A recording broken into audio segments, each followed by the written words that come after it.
Hi, everybody. Tonight, I invite you to drift gently with me into the windswept sands of ancient Egypt, where the life of a simple peasant unfolds under the shadow of the Great Pyramids. This story will follow Kem, a humble villager bound by duty, dust, and dreams, as he labors day by day beneath the unforgiving sun to raise monuments that will outlast empires. Through Kem's weary eyes, we shall glimpse the grandeur and the cruelty of a world that demands so much from the many to glorify the few. May you find, in his burdens and small hopes, a quiet path to sleep. Kem's day begins long before the sun spills its first warmth across the banks of the Nile. In the hush of dawn, he lies on a mat woven from reeds, listening to the soft breaths of his wife, Ninette, curled beside him, and the faint rustle of their 2 children stirring in the shadows. A single oil lamp flickers near their doorway, casting long, wavering shapes against the mud brick walls of their hut.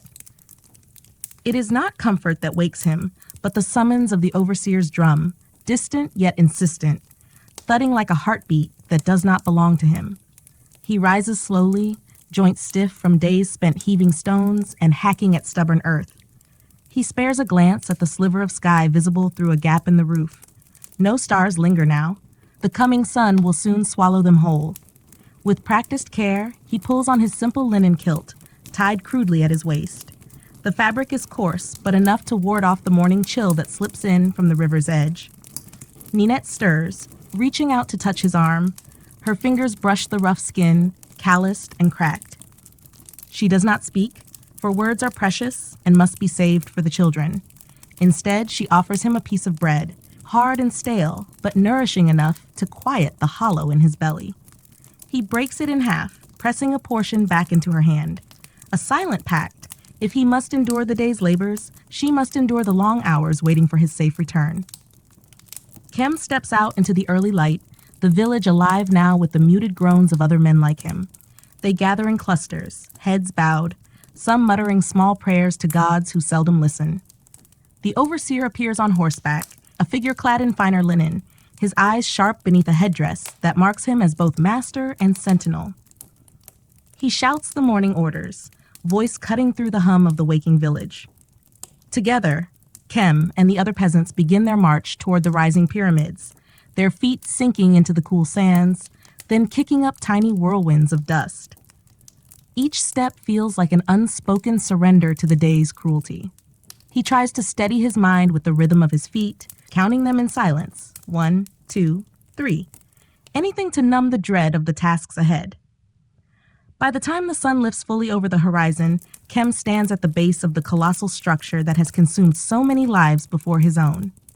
He cranes his neck, the sight of the towering limestone blocks always stealing his breath, no matter how many days he returns. It is said the pyramid shall house the pharaoh's spirit for eternity, a ladder to the heavens built stone by men who may never be remembered. The overseer's bark commands, and the gangs form, rows of sunburned bodies straining in unison. Kem takes his place at the front of a rope team, thick cords cutting into his shoulders as they brace to drag a massive block across slickened ramps of wet clay. The air shudders with the scrape of stone on stone, the groan of strained muscles, the guttural cries of men pushing beyond the edge of what flesh can bear. Hours stretch into blinding haze. The sun climbs higher, merciless and blinding. Sweat runs in rivulets down Kem's spine, soaking his kilt until it clings to his thighs. Sand and grit stick to every inch of exposed skin, turning him into a creature sculpted from the same earth he labors upon. His hands bleed from rope burn, but the sting is dulled by exhaustion. When the block at last reaches its resting place, there is no cheer. There is only another stone waiting to be moved, another weight to drag across the unforgiving slope. Sometimes, in moments when his vision swims and the pounding in his temples feels like the beat of a war drum, Kem wonders who will remember the agony that builds these tombs. Will the pharaoh's spirit thank him in the afterlife? Or will the sand simply swallow his bones when his strength fails him? At midday, a brief respite. He crouches under the meager shade of a wooden scaffold, sharing a cup of water with another laborer, Hori, a wiry man with a grin that flickers like a candle in the wind. They exchange no words. Words only remind them of how little they have. Instead, they let their silence speak of shared burdens. Their eyes drift to the horizon where the Nile glitters in the distance, a thin promise of life threading through an empire built on dust. The overseer's horn calls them back. Kim rises, every muscle screaming in protest. He wipes sweat from his brow with the back of his arm, tasting the salt of his own toil. He thinks of Ninette, of the children's small feet pattering on the earthen floor of their hut, of the tiny clay figures his daughter molds from river mud when he returns home. He clings to these scraps of life like a talisman. They are all that stands between him and the endless desert. As the sun begins its slow descent, the labor does not ease. If anything, the work grows more desperate, for the overseers are anxious to meet the pharaoh's deadlines that do not heed the sun's mercy or a man's failing strength. The men move like shadows now, hollow-eyed, each footstep a silent prayer that tomorrow might come and that they might still be strong enough to answer its cruel summons. When dusk finally bleeds across the sky, Kim's body aches in ways he no longer tries to name. He trudges back to the village with the others, a silent procession of bent backs and dragging feet. The overseer counts them as they pass, less to ensure their safety than to measure his own quotas. One man does not rise from where he fell by the scaffolding. 2 others lift him wordlessly, carrying him back. He might wake tomorrow. He might not. Back in his hut, Kim lowers himself onto the mat beside Ninette, his limbs trembling with exhaustion. She wipes his brow with a damp cloth, humming a lullaby too soft to fully reach his ears. He closes his eyes, breathing in the familiar scent of home. Smoke, river reeds, her skin. He dreams not of pyramids or pharaohs, but of cool water and green fields, of mornings when he was a boy and the weight of stones had not yet found his shoulders. And so, in this hush between days, Kim drifts into sleep, knowing that when dawn comes again, the drum will call, the sun will rise, and he will stand once more at the foot of a monument that demands all he has to give, and more. The sun rose as it always did, indifferent to the dreams of men who slept too briefly beneath its gaze. Kim awoke to the soft murmur of the Nile just beyond the village edge, the river's breath slipping through the gaps in his walls to kiss his skin still damp with the sweat of yesterday's toil. Ninette was already up, her quiet shape moving about the hut as she prepared a meager morning meal. The children slept curled together like kittens, their limbs tangled in innocent knots that made his chest ache with something too large to name. He sat up slowly, feeling each rib protest beneath his skin. His hands were raw where the ropes had bit deep, the tender places crusted with sand and old blood. He flexed his fingers one by one, willing them to bend, to hold, to pull once more. The overseer's drum had not yet sounded, but it would soon, and when it did, no man could linger in bed unless he wished to invite the lash. Ninette noticed him watching her and offered him a small clay bowl filled with lentils, thin and watery, more broth than food. He took it with a nod, meeting her eyes only for a heartbeat. It was enough. She knew the words he would not say. "Thank you, I'm sorry. I wish I could give you more." Outside, the village stirred to life. Mothers coaxed children awake, old men shuffled to tend small patches of garden, and the smell of smoke rose into the pale dawn as fires were coaxed back to life. It was a village of the living, but also the half-dead, each man and woman moving through days with the weight of unseen stones strapped to their backs.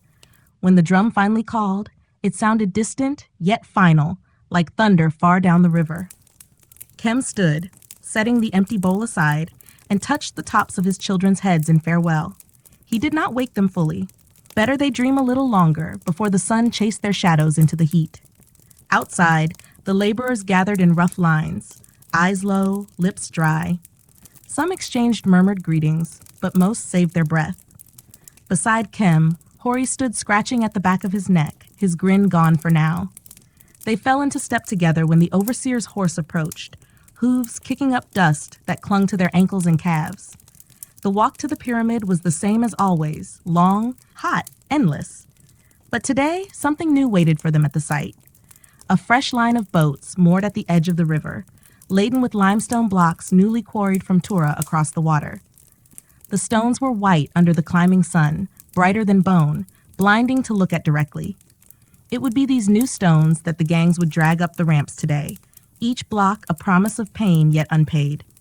The overseer barked orders, his voice sharp as the blade tucked at his hip. Kem and Hori joined a gang of 20 men, their rope coiled at their feet like a snake ready to strike. They wrapped their palms in strips of linen to ward off fresh wounds, though both knew the cloth would be soaked through with sweat and blood before the morning was out. The first block was enormous, 2 men tall, twice as wide as Kem's shoulders. It lay on a wooden sledge, slicked with oil and water to ease its passage over the ramp's rough planks.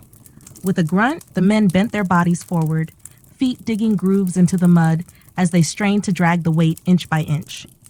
Kem's world narrowed to the scrape of wood, the creak of rope, the hiss of the overseer's whip slicing air behind them. Hori's breath came in ragged gasps beside him, a counterpoint to Kem's own labored rhythm. They moved not as men, but as beasts of burden, backs bowed, minds emptied of everything but the next step, the next heave. Time lost meaning under the sun. Minutes bled into hours, each one marked only by the growing agony in Kem's shoulders and the taste of iron in his mouth. When at last they reached the staging platform, they collapsed in a loose circle, gasping, sweat dripping from chins and elbows. No sooner had they caught a single breath than the overseer's shadow fell across them, reminding them that the block was but one of many, and the day had hardly begun. Between drags, Kem found fleeting moments to let his eyes wander. He watched the skilled stonecutters higher up the ramp, chiseling blocks into precise shapes under the gaze of scribes who recorded every measure. He envied them in a way, not for their rank, but for the shade of their canopies, the softness of their duties compared to the bone-breaking pull of ropes. When the sun reached its brutal zenith, the gangs were granted a brief pause. Kem and Hori found a scrap of shade beneath a pile of unused timber. They shared a handful of dates, sticky and sweet, the sugar clinging to the cracks in Kem's palms. It tasted of another life, one without stone, without drums, without overseers. Hori leaned back, eyes half closed, a ghost of his grin returning. "One day," he rasped, voice cracked from dust, "I'll work the fields again. I'll see green instead of white stone. Maybe even own a goat." Kem managed a soft laugh that felt alien in his throat. "A goat? That's ambitious." Hori's grin widened, showing teeth rimmed with grit. "Better than pulling stones until my bones crack, eh?" They fell into silence again, listening to the distant slap of water against boat hulls, the murmur of workers gossiping in low voices. Somewhere beyond the ramps, a scribe's stylus scratched along a scroll, recording weight and distance and names that would fade long before the limestone did. The horn called them back to work. Kem stood with a groan, joints stiff, knees trembling beneath his weight.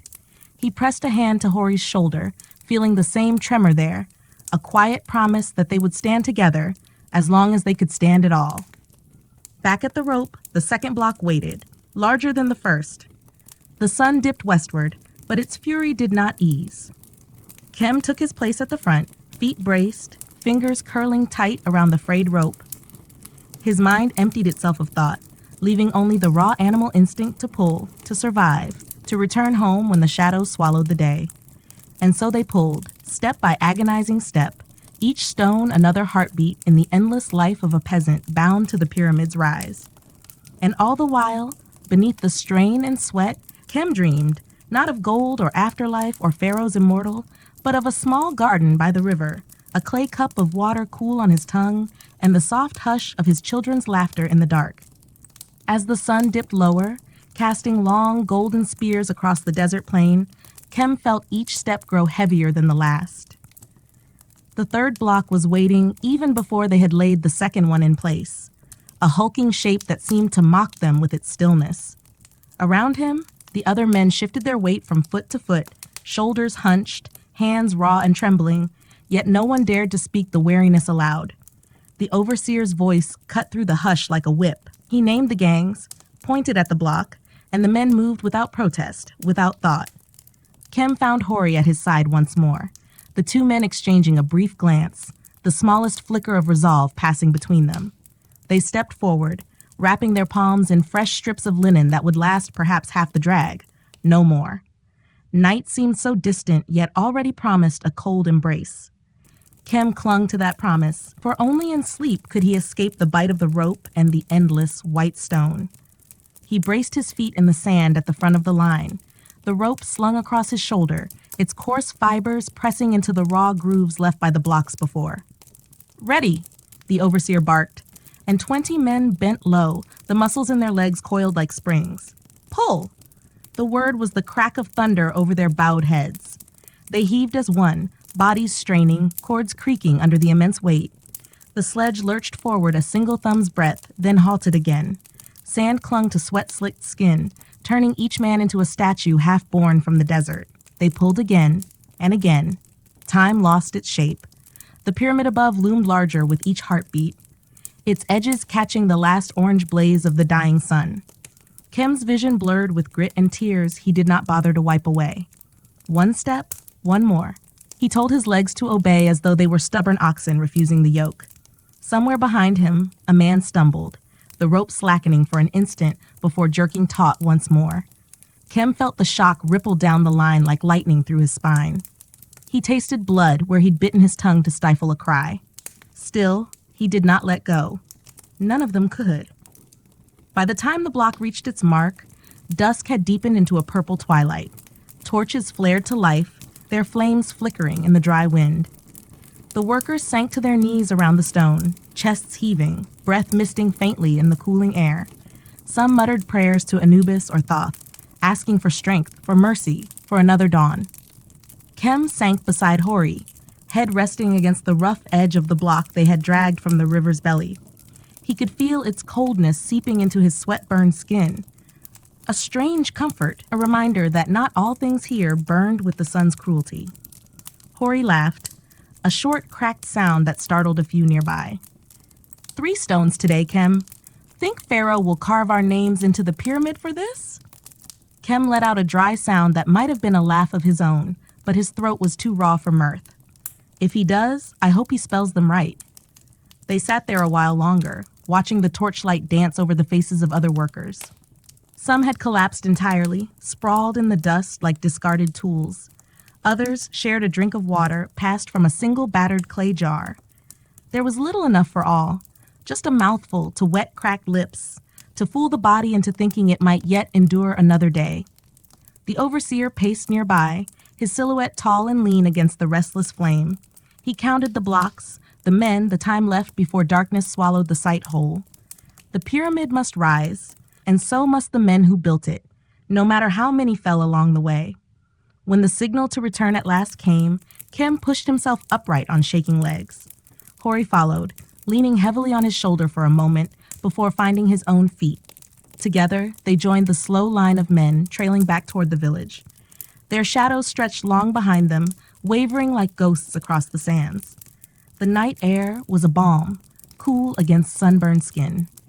With every step away from the site, Kem felt the weight of the stones lift, just enough to let him dream of tomorrow's rest, though he knew it would be no different from today. In the village, lamps flickered in doorways, tiny islands of warmth in the dark.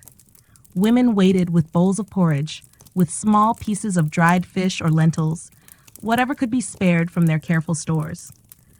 Children's laughter drifted through the alleys, soft and uncertain, like a candle's flame fighting the wind. Nennet met him at their doorway, her hands cool against his cheeks as she guided him inside. She said nothing of the blood at his temple, of the trembling in his fingers as he unknotted the rope-burned linen. She simply helped him sit, pressing a cup of water to his lips, steadying his hand when it threatened to spill. He drank slowly, savoring each drop as though it were precious wine. When he finished, he looked at her, really looked, and for a moment the endless stones fell away. There was only her face, lined with worry yet still soft around the eyes, and the children sleeping soundly just beyond her shoulder. She pressed a kiss to his brow. He closed his eyes, letting the hush of night wrap around him. His limbs were fire and stone, but in this single breath between days, he allowed himself to dream of a life where the pyramid did not loom over his every thought, where the overseer's drum never called his name, where his hands built not monuments for kings, but a quiet garden by the Nile. Outside, the torches burned low, the pyramid waiting in silence for tomorrow's labor. But inside the hut, Kem slept. One more night stolen back from the sands, one more dream to cradle in the dark. Kem woke before dawn, as he always did, But this morning, the weight in his bones seemed heavier than the stones he dragged. A strange chill clung to his spine despite the summer heat that never truly left the desert's edge. He lay for a moment, staring at the reed ceiling above, listening to the soft rhythm of Ninette's breathing, the tiny sighs of his children dreaming nearby. For that heartbeat of stillness, he could almost pretend he was not a beast tethered to Pharaoh's will. Outside, the village was hushed but stirring. The distant murmur of the Nile wove through the cool air, carrying with it the faint bleat of goats and the whisper of reeds brushing one another along the banks. Somewhere, an old man coughed, a thin, brittle sound that seemed to echo Kem's own ache deep inside his chest. He sat up slowly, pressing his palms to his thighs, feeling the roughness there, a map of cuts and bruises that never truly healed. Ninette opened her eyes and reached for him, her fingers gentle as they traced the dried blood at the edge of his hairline. She did not ask if he would stay home. They both knew there was no staying home. Instead, she offered him a handful of barley bread, warm from the hearth. He chewed slowly, forcing himself to swallow though his throat was tight. When he finished, he bent to kiss her brow. Their children still dreamed, his son clutching a reed doll to his chest, his daughter's foot peeking from beneath a frayed blanket. He did not wake them. He wanted them to remember him as he was in the quiet, soft, almost whole. The overseer's drum broke the hush, its hollow boom rolling through the village like thunder off the desert cliffs. Men appeared in doorways, stooped shapes that shuffled into the dawn. Kem stepped out among them, feeling the press of their weariness like a tide pulling him under. Hori fell in beside him, rubbing sleep from his eyes. "You look worse than me today?" Hori said with a crooked grin that faltered when he saw Kem's silence. Kem managed a ghost of a smile in return. "The stones weigh more in my sleep than they do by day." They walked side by side through the shifting dawn, the sand cool under their feet but already whispering of the sun's return. As they approached the river's bend, they passed the scribes, young men in fine linen, styluses tucked behind their ears, eyes sharp and bright with the promise of futures unburdened by ropes and stone. One of them, a boy barely older than Kem's son would be in a few summers, counted the workers as they filed past, his lips moving silently with each name, each debt recorded on a scroll. At the pyramid site, the new blocks waited, dozens of them, some still slick from the river's embrace. The boats that brought them bobbed gently at the mooring, their hulls carved with hieroglyphs that spoke of Pharaoh's glory. The men spoke of these boats in low voices when the overseer could not hear, how some believed the stones were cursed, that each one bore the soul of a laborer who had died beneath its weight. Kem did not know if he believed it, but he felt the truth of it in his bones all the same. The gangs gathered. Ropes were coiled and uncoiled. The overseer shouted commands, his words cracking the dawn like a whip. Kem felt Hori's shoulder brush his own as they took their place at the rope. The first stone they were to drag that morning was smaller than yesterday's monsters, but its size was a lie, its angles sharper, its weight sunk deep into the sledge as if it knew how to fight back. They braced themselves. The overseer lifted his staff. The word was given, and the world narrowed again to rope, grit, breath, pull. The strain was immediate, alive in Kem's shoulders, running like fire down his spine. He gritted his teeth, leaning into the motion, step by step, each heartbeat marked by the hiss of the rope and the grind of stone against wooden planks. Around him, the other men grunted low, a single creature of muscle and will forced into motion by fear and hunger. A shout rose. Someone had stumbled. The line lurched, then held. Kem tasted dust and blood where the rope burned across his chest. He did not look back. He could not. All that mattered was the next step, the next breath. When they paused, breaths ragged and legs quivering, the overseer stalked along the line, eyes narrow. He struck a man across the shoulder with the flat of his staff. No real pain, only a reminder that the lash waited for those who slowed the work. Hori leaned his head back, staring up at the pyramid's sheer face, stone upon stone, block upon block, reaching for a sky that never answered. "Do you think Pharaoh ever dreams of these stones, Kem? Of what they cost?" Kem wiped sweat from his brow with the back of his hand.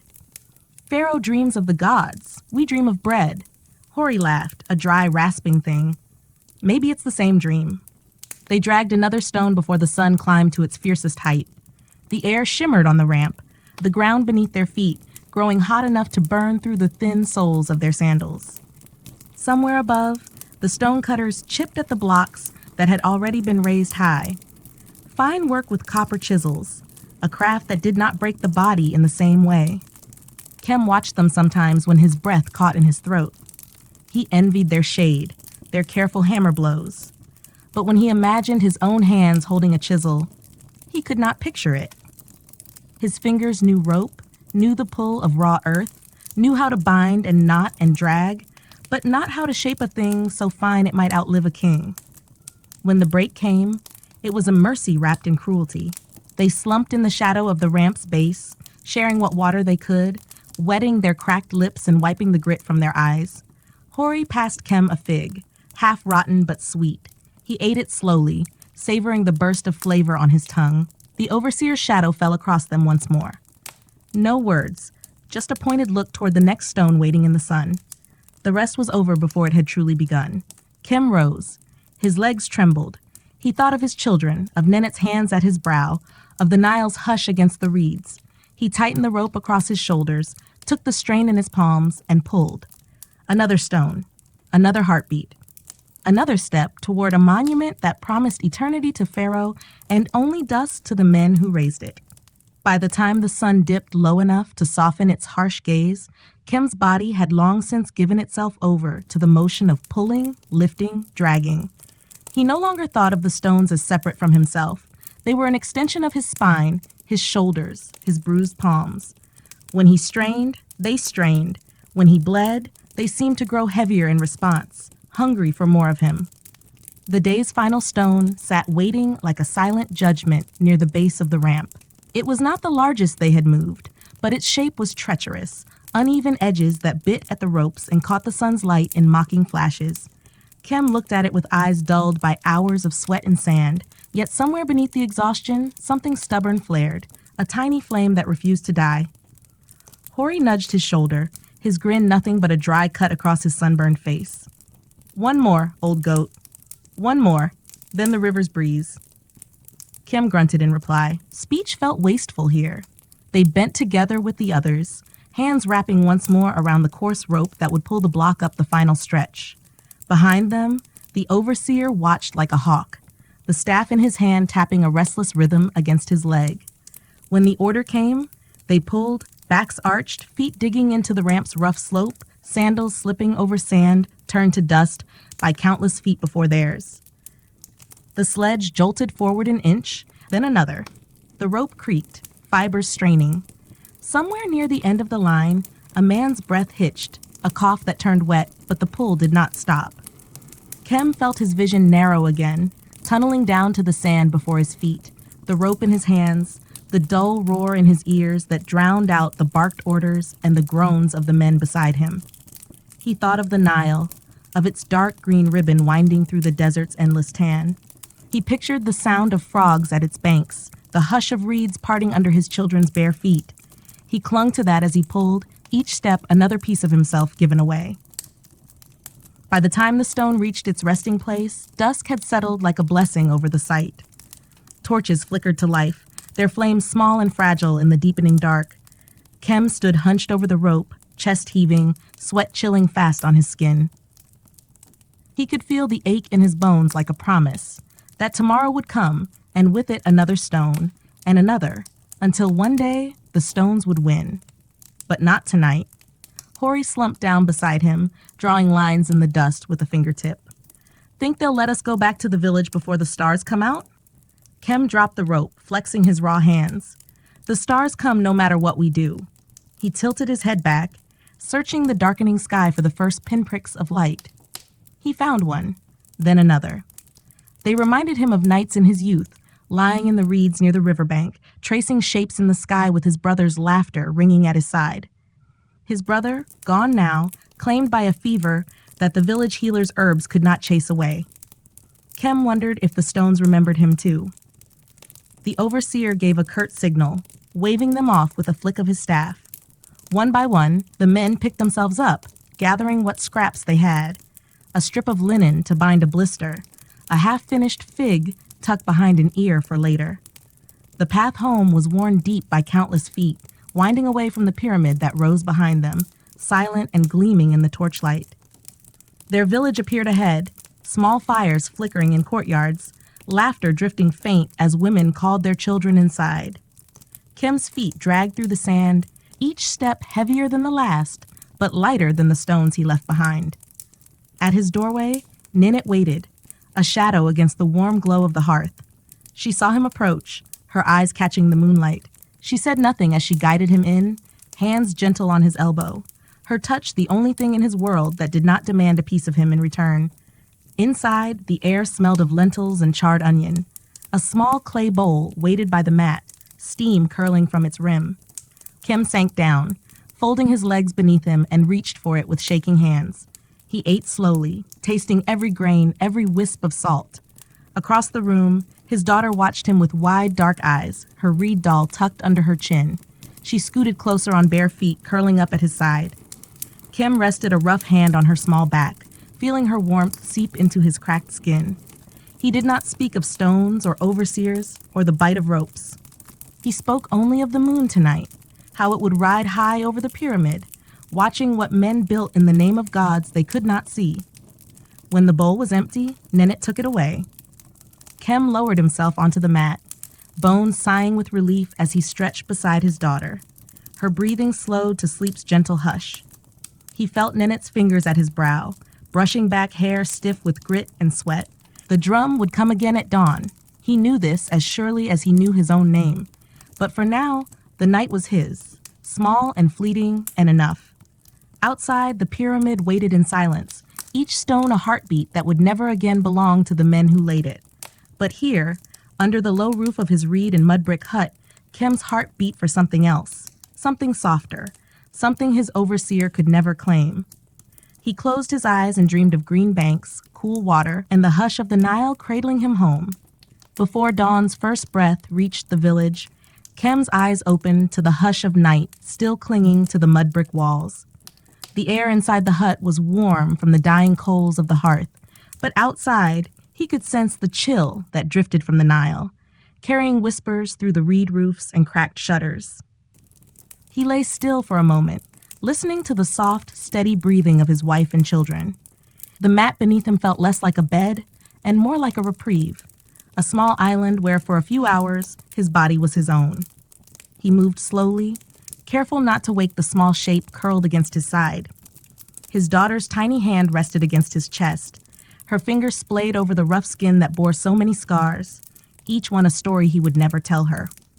Gently, he lifted her arm and slid away, placing her hand back against the mat where it curled instinctively into the warmth he left behind. Ninette stirred but did not open her eyes. In the dark, she reached out, her fingers finding his wrist, her touch a question he answered with a soft press of his palm. He leaned down, brushed his lips against her temple, and felt her exhale, a blessing, a plea, or both.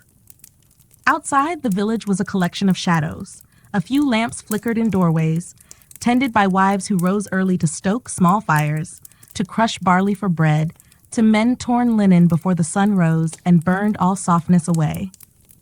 Kem pulled his linen kilt tighter around his waist, the cloth stiff with salt from days of sweat.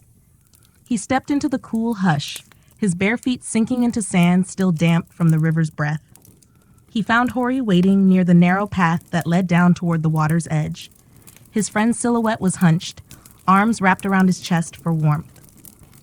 When Kem approached, Hori straightened, a grin tugging at the corners of his mouth. "Morning, old bull," Hori rasped, voice still rough with sleep. "Dream of pulling stones all night again?" Kem let out a soft huff that might have been a laugh. "No stones? Just the river." Hori's grin widened. "Then you're lucky. I dreamt of the overseer standing at the foot of my mat, telling me my wife owed him a stone too." They walked together down to the riverbank where the boats lay moored. Men like them clustered in small knots, splashing cold water onto their faces, wiping sleep from eyes that never seemed to stay closed long enough. The Nile lay dark and patient before them, its gentle current whispering secrets to the reeds that leaned in to listen. Kem cupped his hands and dipped them into the river's skin, lifting the water to his face. It shocked him awake, stinging the cuts on his knuckles, trickling down the lines time had etched into his cheeks. For a moment, the river felt like a promise, cool, cleansing, a memory of green fields and quiet afternoons that belonged to another life. Behind them, the drum sounded, two slow beats that rolled through the dawn like thunder on a far horizon. The men lifted their heads as one, shoulders sagging but feet already turning back toward the path that led to the rising stone. The walk was silent but for the crunch of sandals in the sand. The pyramid loomed ahead, its pale face catching the first glimmers of the sun's ascent. Torches guttered out, their work done for the night. In their place, the harsh gold of daylight poured across the site, revealing the new rows of stones waiting at the base of the ramp. The overseer stood near the largest block, flanked by two scribes whose styluses hovered over fresh scrolls. One scribe's voice droned low as he read from the day's tally. How many stones had arrived? How many hands would be needed? How many ropes might snap before the noon sun reached its fiercest glare? Kem and Hori found their place among the line. The rope, still damp with dew, was thrown down at their feet. Kem bent to tie strips of linen around his palms, winding the cloth tight over cracked blisters. Beside him, Hori did the same, humming under his breath, a fragment of a song he'd learned as a boy, before the stones had found him. When the order came, the men leaned in, bodies braced like oxen at the plow. The rope groaned, the sledge beneath the block shifted, and Kem's world shrank to the pull, the breath, the tremor in his thighs. Step by grinding step, they dragged the stone up the ramp, feet slipping over planks slicked with water and oil. The sun rose higher behind them, spilling heat over their bent backs, burning away any comfort the river's chill had given. Somewhere above, four men shouted for more water to be poured along the path to ease the sledge's crawl. Slaves with clay jars darted forward, splashing the planks until mud pooled around their ankles. Kem did not look up. To look up was to see how much farther they must climb. How many more steps lay between this stone and the next? He kept his eyes on Hori's shoulder, watching the muscles bunch and strain beneath skin darkened by days just like this. When they reached the resting platform, the men let the rope fall from their hands as if it had burned them. Kem lowered himself to his knees, chest heaving. The sun glared down, indifferent. Hori dropped beside him, wheezing out a laugh. "One more," Hori said, voice cracked. "Always one more." Kem did not answer. He stared at the block they had placed. One more stone among thousands, each one demanding pieces of him he could never reclaim. Their rest was brief. The overseer barked, and the line reformed. Another block waited at the ramp's base, its pale surface already warm beneath the sun's relentless eye. Kem pushed himself upright, feeling the tremor in his knees. He glanced toward the river, just visible beyond the scaffolds and planks. In his mind, he could almost hear the frogs calling in the reeds, the hush of water slipping through his fingers. He held that sound close as he bent for the rope once more. One more stone. One more breath. One more promise whispered to the Nile that one day, somehow, he would be free. The sun climbed higher, and with it, the air turned heavy, thick enough that each breath scraped Kem's throat raw. The ramp underfoot was slick with mud and oil, but the stone cared little for mercy. It dragged behind the men like an ancient beast, stubborn and silent, its sharp corners gouging deep ruts into the wooden planks that groaned under the weight. Beside Kem, Hori's breath rattled like a drum with a torn skin. His grin was gone now, replaced by clenched teeth and eyes narrowed to slits against the sweat that poured from his brow. Their feet slipped and caught, the rope biting deep into the linen wraps that did little to protect their raw palms. Above them, perched beneath a woven canopy that offered shade the men would never feel, a scribe recorded every movement. His reed stylus scratched across the papyrus, marking how many stones had moved, how many men strained at the ropes, how long each block lingered on the ramp before it reached its place in Pharaoh's dream. Kem wondered if the scribe ever thought to write down the names of the men whose strength made these dreams real. He suspected not. A shout rose up the line, a stonecutter waving his arms, pointing toward the sledge. The block's edge had cracked a rope.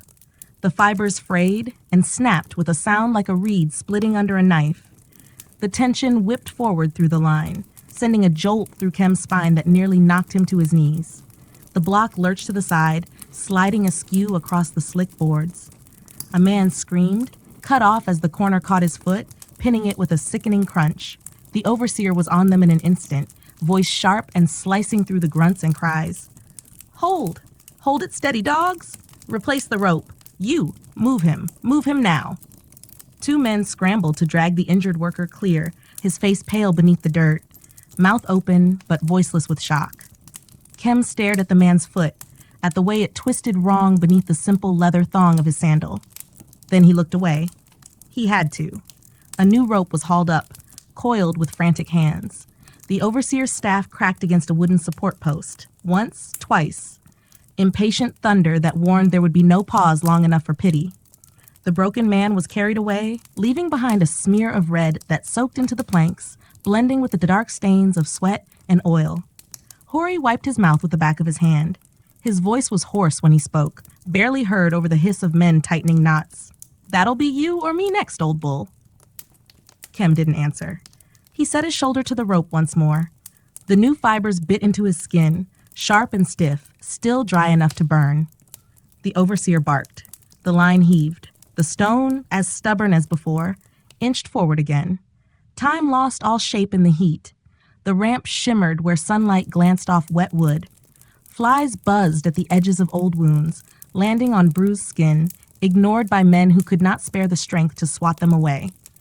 When at last the block settled onto the platform, the men collapsed around it like marionettes with their strings cut. The overseer paced among them, his sandals tapping out a rhythm that grated on Kem's nerves, a dull blade scraping bone. He pressed his forehead to the rough corner of the stone they delivered, feeling its heat seep into his skin. This stone would not remember him. None of them would. But in this moment, it held him upright, gave him a wall to lean against when his own legs refused to. A horn sounded from down by the river, a low, mournful note that meant another shipment of blocks was coming ashore, a new chain of stone to bind them to the earth. Hori let out a dry laugh that cracked in his throat. More stones than stars, eh? Kem tilted his head back, peering up at the pale blue sky where the sun reigned alone. No stars yet. Just heat and the smell of men worked near to breaking. Their break was short.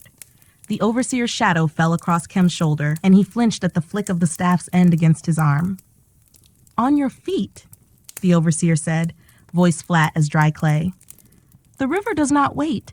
Pharaoh does not wait. Kem pushed himself up, legs trembling. He forced his shoulders straight, though the rope burns there flared raw with each small shift. Hori rose beside him, dragging his heel through the sand as though to carve a mark he could come back to.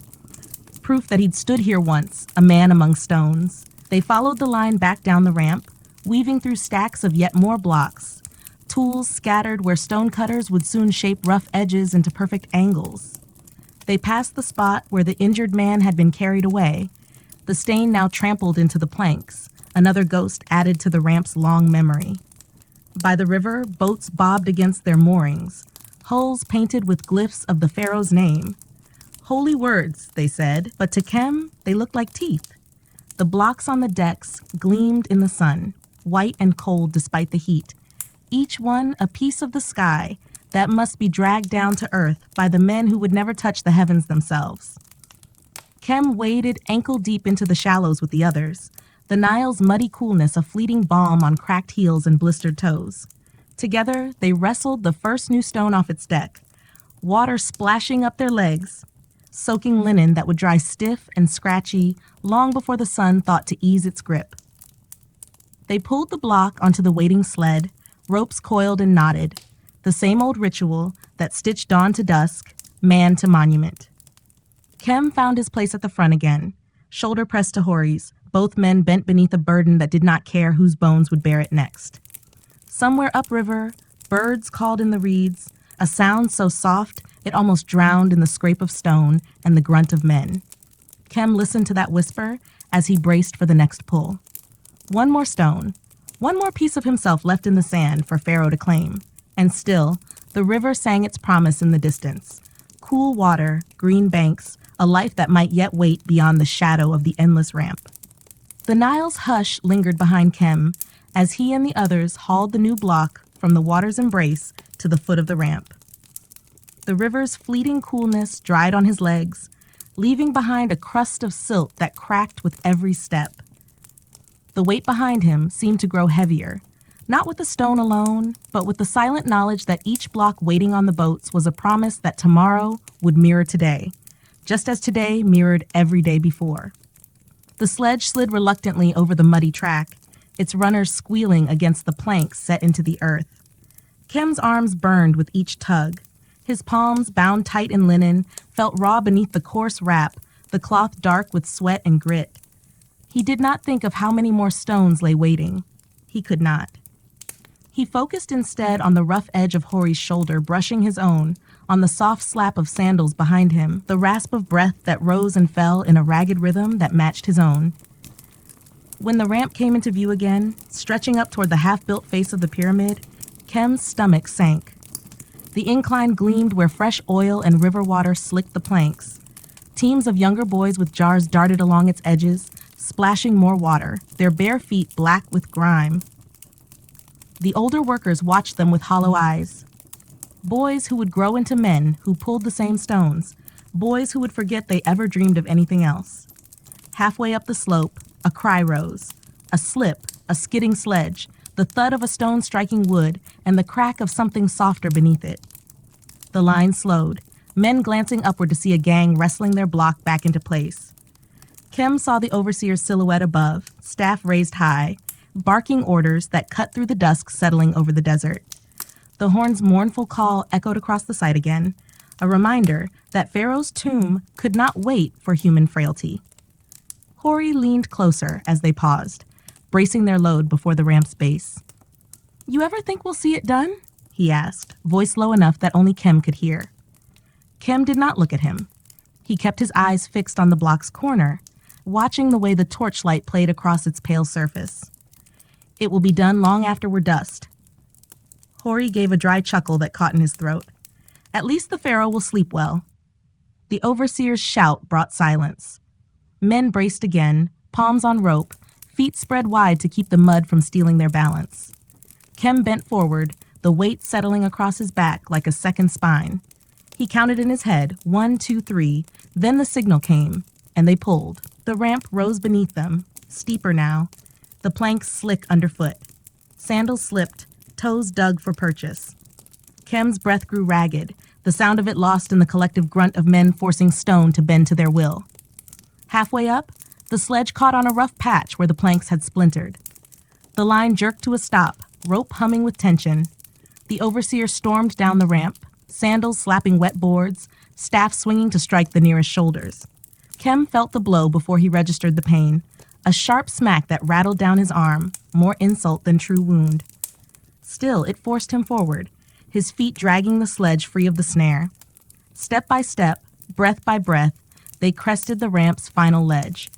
The stone slammed into place beside its waiting kin with a dull thud that reverberated through Kem's bones. He stood trembling, rope slipping from his raw hands. The sky above them had shifted from pale gold to a bruised purple, the first stars blinking awake behind wisps of drifting sand. Hori dropped beside him, his knees sinking into the damp boards. His face was ghostly in the torchlight, eyes sunk deep, teeth flashing when he grinned. "Tomorrow we'll do it again," he said, almost to himself. Kem did not answer. He watched the scribes higher up the scaffolding, busy marking the new block's place in Pharaoh's grand plan. Behind them, the pyramid's peak seemed closer to the stars than any man's reach. A breeze stirred the dust around Kem's ankles, cool against his blistered skin. He closed his eyes, letting it wash over him, imagining for a heartbeat that he was far from here, standing knee-deep in the Nile, water lapping at his thighs, reeds brushing his fingertips. The overseer's bark tore him back. More stones waited by the boats, more sledges needed pulling before the night was allowed to claim them. The men pushed themselves upright, feet dragging, shoulders slumped but unwilling to stay still. On the way down, Kem passed the boy carrying water jars. The boy paused, offering him a cup, cracked clay filled with brackish water that tasted of river silt and heat. Kem drank deeply, feeling the grit slide over his tongue, grateful for the weight of it in his belly. As they reached the river's edge again, the moon lifted its pale face over the desert spine. The water caught its glow, turning silver where it lapped against the boat's hulls. The breeze carried the murmur of frogs and the faint rustle of reeds bending toward the current. Kem listened to that music, soft, ancient, a song the stones could not silence. He braced himself at the rope once more. Hori's shoulder pressed against his, solid and warm. Together they leaned in, men among men, bound not by Pharaoh's glory but by something deeper, a promise made without words, carried on raw palms and aching bones. One more stone, one more night stolen from the desert's endless hunger, and always just beyond reach, the river's hush, calling them home. The moon's pale glow slipped across the river and onto the workers' shoulders, catching in the ropes like a silver thread woven into the dusk. Kem felt its light on his neck as he bent to the sledge once more, knees braced against the soft mud that clung to his calves. The block behind him waited in patient silence, its weight a quiet threat, pressing down into the wooden runners. Hori spat into the water before they began, as if to leave a piece of himself there to be carried away by the Nile's patient current. He caught Kem's eye and gave a tired shrug, the ghost of that old grin flickering for just a heartbeat. Then the overseer's staff cracked against the deck, snapping the night open like a bone. The line tensed, 20 men leaning forward as one, the rope stiff with promise. They pulled.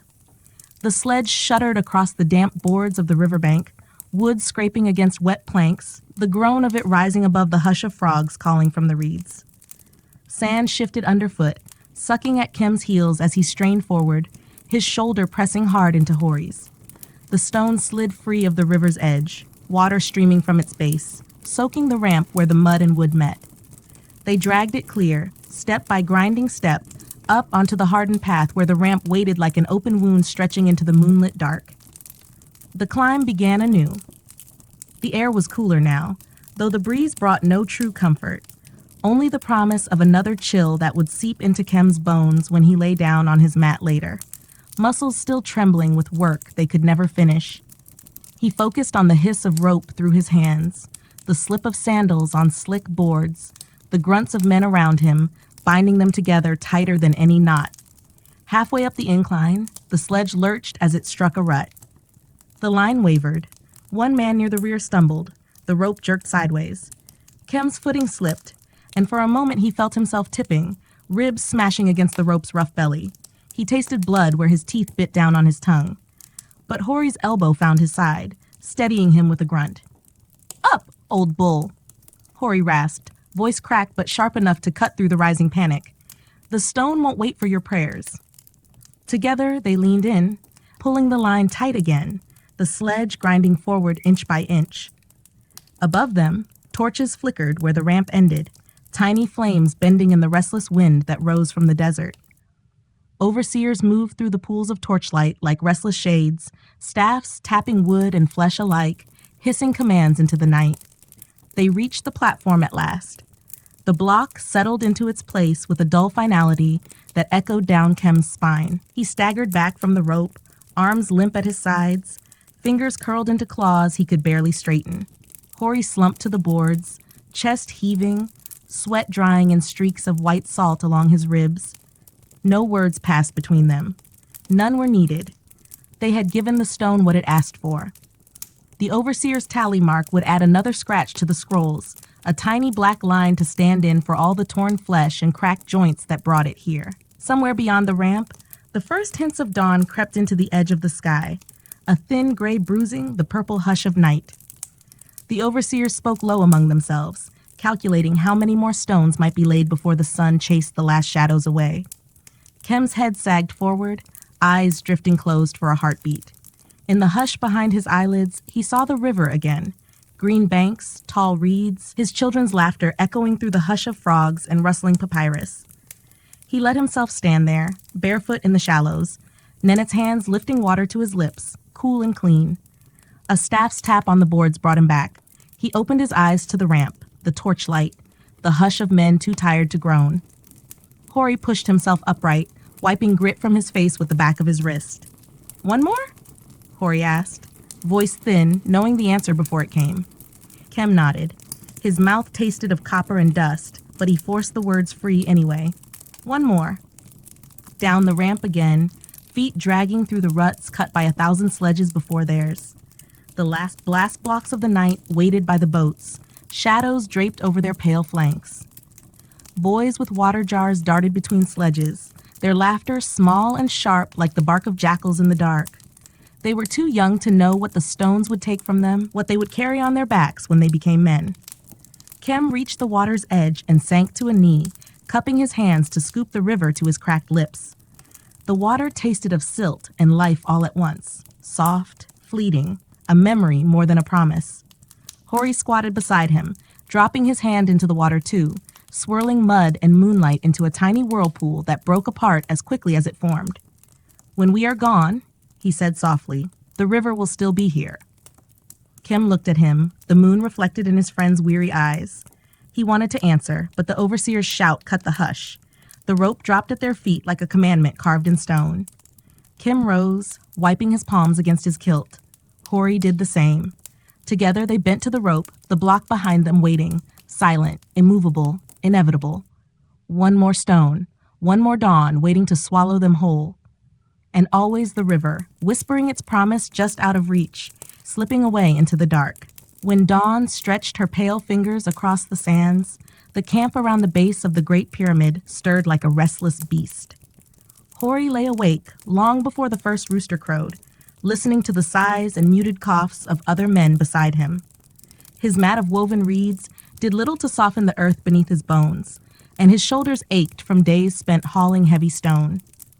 He did not rise at once. Instead, he watched the thin veil of early light creep into the gaps of the workers' shelter, a simple structure of mud brick and thatch, crowded with men who dreamed perhaps of cool breezes and wives they had left behind in distant villages.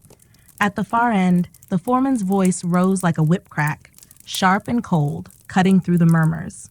It was time. Hori pushed himself upright, rubbing the grit from his eyes with a hand calloused and rough as the land itself.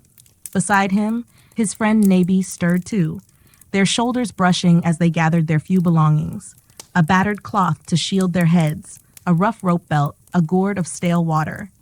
They filed out into the muted dawn, their shadows long on the sand, stretching towards the monstrous shape of the pyramid looming above them. Even half shrouded in the hazy light, it stood there like a slumbering giant. Stones upon stones, each one demanding the sweat and sinew of countless men like Hori. The work began before the sun could blaze down upon their necks. Hori and Nabi were assigned to the hauling crews today, broad ropes coiled around the massive limestone blocks that must be dragged along slick pathways greased with mud and water. The blocks were so large that they seemed immovable, yet under the pull of dozens of straining backs, they crept forward, inch by reluctant inch. Hori braced his feet against the slick, packed earth, his shoulders bowed, muscles straining as the foreman barked out the rhythm. Pull, release, breathe, pull again. Around him, men grunted and gasped, the sound of their toil merging with the slap of bare feet and the creak of ropes under tension. Sand found its way into every crevice, between toes, beneath the cloth wound about his brow, in the cracks of his chapped lips. Yet even in the raw ache of his body, there was a grim comfort in the rhythm. It dulled the mind, washing thought away like water over stones. He did not think of home, of his mother's hut near the banks of the Nile, of the palm trees rustling soft songs at dusk. He did not think of the debt that had brought him here. His father's harvest failed 3 seasons past, a debt paid in the currency of his son's labor. By mid-morning, the sun glared down like Ra's own eye. The mud beneath their feet dried and cracked, turning slick pathways into rutted, dusty trails. The foreman shouted for more water to be poured along the tracks, boys scampering with skins sloshing heavy. The stone must move. Always the stone must move. When the block finally settled into its waiting place on the ramp, a ragged cheer rose from the men. Hori slumped beside Nebi, his chest heaving. They shared a flask of tepid water, passing it between cracked lips. For a heartbeat, Hori let his gaze drift up along the slope of the pyramid, so vast that its peak vanished against the sky. He wondered how many more stones must follow this one, how many more days must dissolve into sweat and grit before the pharaoh's tomb was done. In the short break before the next haul, Hori found himself near the edge of the work camp, where food was handed out. coarse bread, a handful of onions, dried fish if the day's ration was generous. He chewed in silence, sitting on his haunches beside Nibi, who stared at the shifting dunes beyond. "Do you ever think," Nibi rasped, "that the gods see us here? That they know our names?" Hori swallowed the last of his bread and wiped his mouth with the back of his hand. "I think they see the pharaoh," he said slowly, "and we are just the dust at his feet." Nibi snorted a laugh that died in the dry wind. "Dust moves on the wind. We are stones, brother. Heavy stones." The foreman's whistle pierced the air. Another block waited, another haul. Hori rose with a grunt, rolling his shoulders as if that could ease the burn deep in his sinews.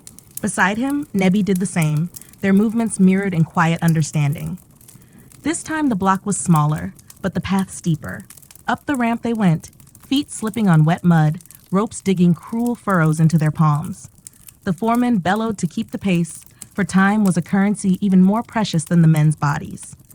If a block faltered, if a rope frayed, the entire line of laborers suffered under the lash. Hori's breath came ragged, each exhale tasting of dust and bitter resolve. He fixed his eyes on the feet of the man in front of him, watching the calloused heels rise and fall. Step, pull, step, pull. The world narrowed to this simple command. By dusk, the sun's blaze had softened into a red smear on the horizon. The work paused only when the foremen were satisfied the day's quota was met. Hori stumbled back to the workers' shelter with Nebi, their bodies bent like old reeds in the river. They did not speak much. There was nothing to say that hadn't been said before, and words cost strength better saved for tomorrow. Inside the shelter, men huddled close, their voices murmuring prayers or half-remembered songs of home. Hori lay back upon his reed mat, the night air warm and carrying the smell of sweat, smoke, and the faint sweetness of the river in the distance.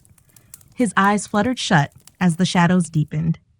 He dreamt, as he often did, not of golden tombs or the glory promised to pharaohs, but of a small mud hut by the Nile, of a mother waiting by the threshold, her eyes searching the horizon for a son who might never come home.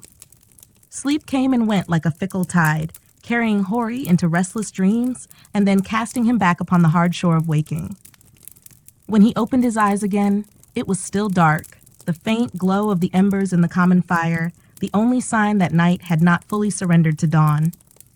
Around him, the soft snores and muffled groans of other men filled the shelter like the whisper of reeds in a marsh. He lay still for a moment, feeling the weight of exhaustion pressing down upon his limbs. Each breath came shallow, tugging at bruised ribs and a tight chest. He turned onto his side, facing Nibi, who slept curled around himself, lips moving as if muttering to someone far away. Hori envied him, envied that thin thread of dreaming that could carry a man away from this place, if only for a few stolen hours. When the first rooster crowed, the camp seemed to shudder awake all at once. Men rose in the half-light, rubbing sleep from swollen eyes, stretching cramped backs. Someone at the far end of the shelter struck flint to kindling, coaxing a flame from the embers. The flickering light revealed faces both young and old, all bearing the same weary brand of the pyramid's shadow. Today, the foreman's orders came quicker than usual.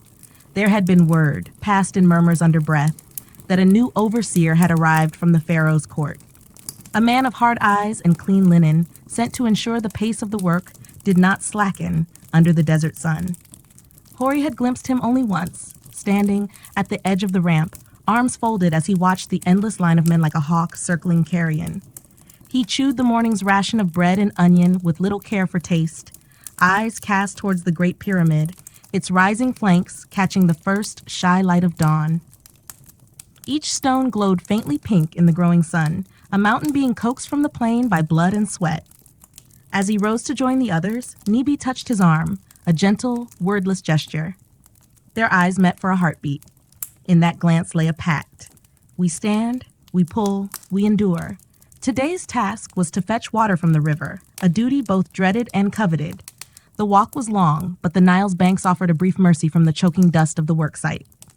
Hori balanced 2 clay jars across his shoulders on a rough yoke, following Nebi and a line of other men along the narrow path that wound past the half-built ramp and down towards the glittering ribbon of life that was the river. The path cut through the camp's outskirts where women cooked thin porridge for the overseers, and children too young to labor scampered barefoot in the dust. Some of the women were wives, come from the village to cook and mend for their husbands. Others were widows or mothers seeking coin from small labors, washing cloths, grinding grain. Hori's eyes lingered on them, wondering if his own mother's hands were now as cracked and red as theirs, kneading bread for someone else while she waited for the son who had become little more than a name whispered by neighbors. At the riverbank, the morning sun had begun its climb in earnest, turning the Nile's surface into liquid gold. Hori knelt beside Nebi, dipping his jar into the cool water. For a moment, he let the chill seep through his fingers, washing away the dust that crusted his palms and nails. The water smelled sweet, alive with the scent of reeds and the faint musk of fish. He drank deeply, more than he should, but he cared little. The overseers would scold them for taking what was not theirs to take, but water was life. What good was labor to the pharaoh if the men perished before the pyramid touched the sky? On the return, the jars dug into his shoulders, the yoke pressing against the raw places where his skin had split under the strain of ropes. He focused on Nebi's feet again, dusty and calloused, each step a testament to a life measured not in days, but in the weight carried from sun's rise to its fall. Back at the site, the water was poured into waiting troughs to wet the hauling paths. The ramps must remain slick for the stones to slide. Without it, the ropes would fray, the stones would halt, and the lash would sing through the air like a vengeful spirit. The new overseer, a tall man with a shaven head and a thin mouth that never smiled, passed among them. His eyes were sharp as obsidian blades, flicking from man to man, noting who moved quickly and who faltered. When he reached Hori's crew, he paused, the hem of his fine linen brushing the dusty ground. He said nothing, only nodded once to the foreman, who barked an order for double speed. And so the hauling began again. The path was slick, the ropes coiled around the massive stones like constrictors. Hori set his shoulder to the task, feeling the bite of the yoke still fresh across his back. The chant rose among the men, low and rhythmic, part prayer, part curse. Pull, breathe. Pull again. By midday, the sun was a hammer overhead. Shadows fled to the thin edges of the ramp where no man could hide. Sweat ran into Hori's eyes, turning the world into a blur of gold and white. He thought of the Nile, cool and forgiving, of the splash of water against bare skin. Beside him, Nebi stumbled, his footing slipping on the wet mud. Hori grunted, shifting his weight, taking more of the strain. Their eyes met, and Nebi's lips twitched in a ghost of a smile. Gratitude in a place where gratitude was as rare as shade.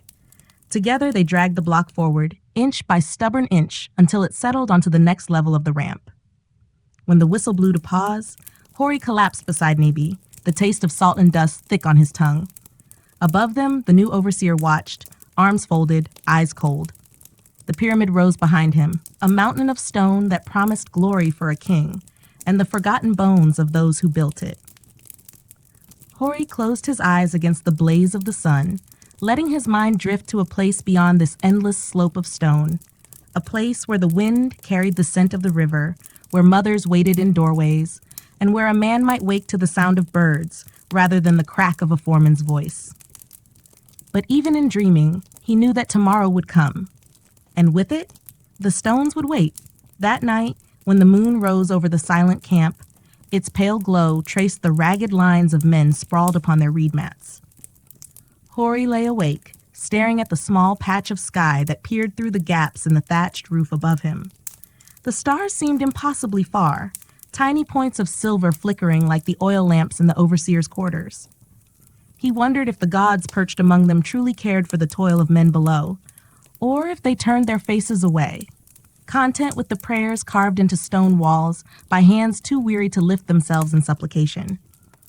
Beside him, Nebi's breath was uneven. The stumble on the ramp that afternoon had taken its toll.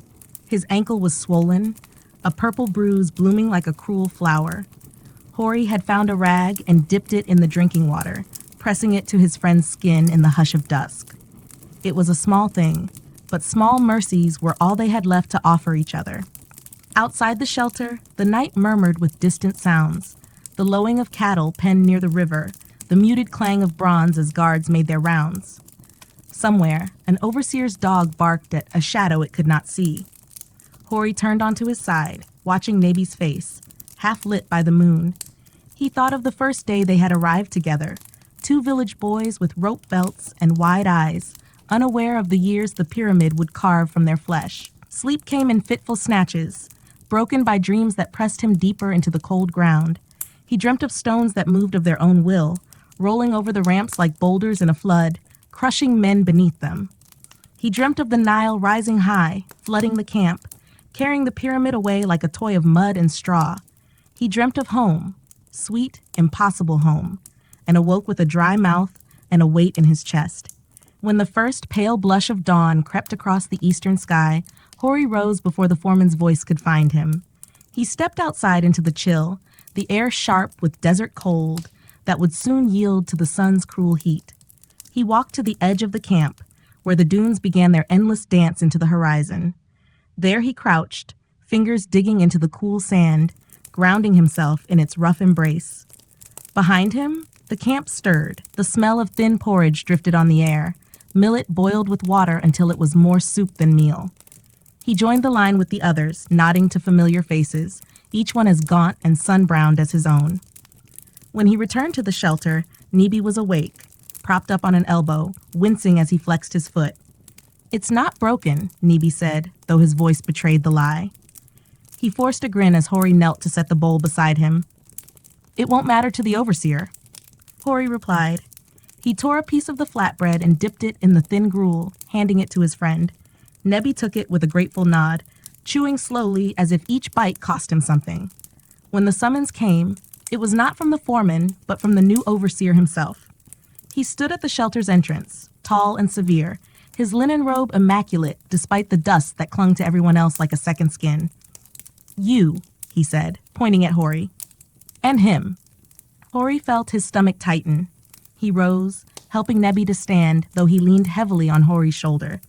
They followed the overseer through the waking camp, past the rows of shelters, past the cooking fires, where women paused in their stirring to glance at them with fleeting pity. He led them to a shaded awning near the base of the ramp. There, other men waited, each marked by some sign of frailty, an arm bound in rough cloth, a limp, an eye swollen shut. These were the wounded and the weak, gathered like broken tools to be assessed for worth. The overseer's cold eyes swept over them. "Too many days wasted," he said to the foreman at his side. "Too much idle flesh. If they can't haul stone, they can move mud, carry reeds, patch rope. No more lying in the shade like lazy dogs." Hori felt Nebi's weight press harder against him. He tightened his arm around his friend's waist. They were given new tasks, no longer on the hauling line, but among the mud pits where clay for bricks was mixed and shaped. It was work meant for boys and older men, work that stole no less of a man's strength, but asked it in different measure. They were sent down the slope to where the earth was churned into sludge by bare feet.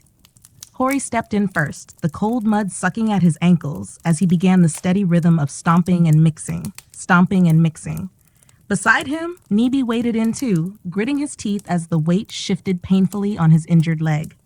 The mud pit was a place of strange quiet compared to the ramp above. Here, voices were low, the slap of wet clay the only song. Women moved among the pits, shaping bricks with deft hands, smoothing them on wooden frames before setting them to dry in the sun. Hori caught the eyes of one, a girl no older than his sister had been when she died of fever. She did not smile, only dipped her head and went on shaping the clay. Hours passed under the climbing sun. The cold mud turned warm and then hot, clinging to skin and drying into cracks that stung when rubbed raw. Still, Hori found some small comfort here. The overseers rarely ventured this far, preferring the thunder of stone above to the slow, sticky labor below.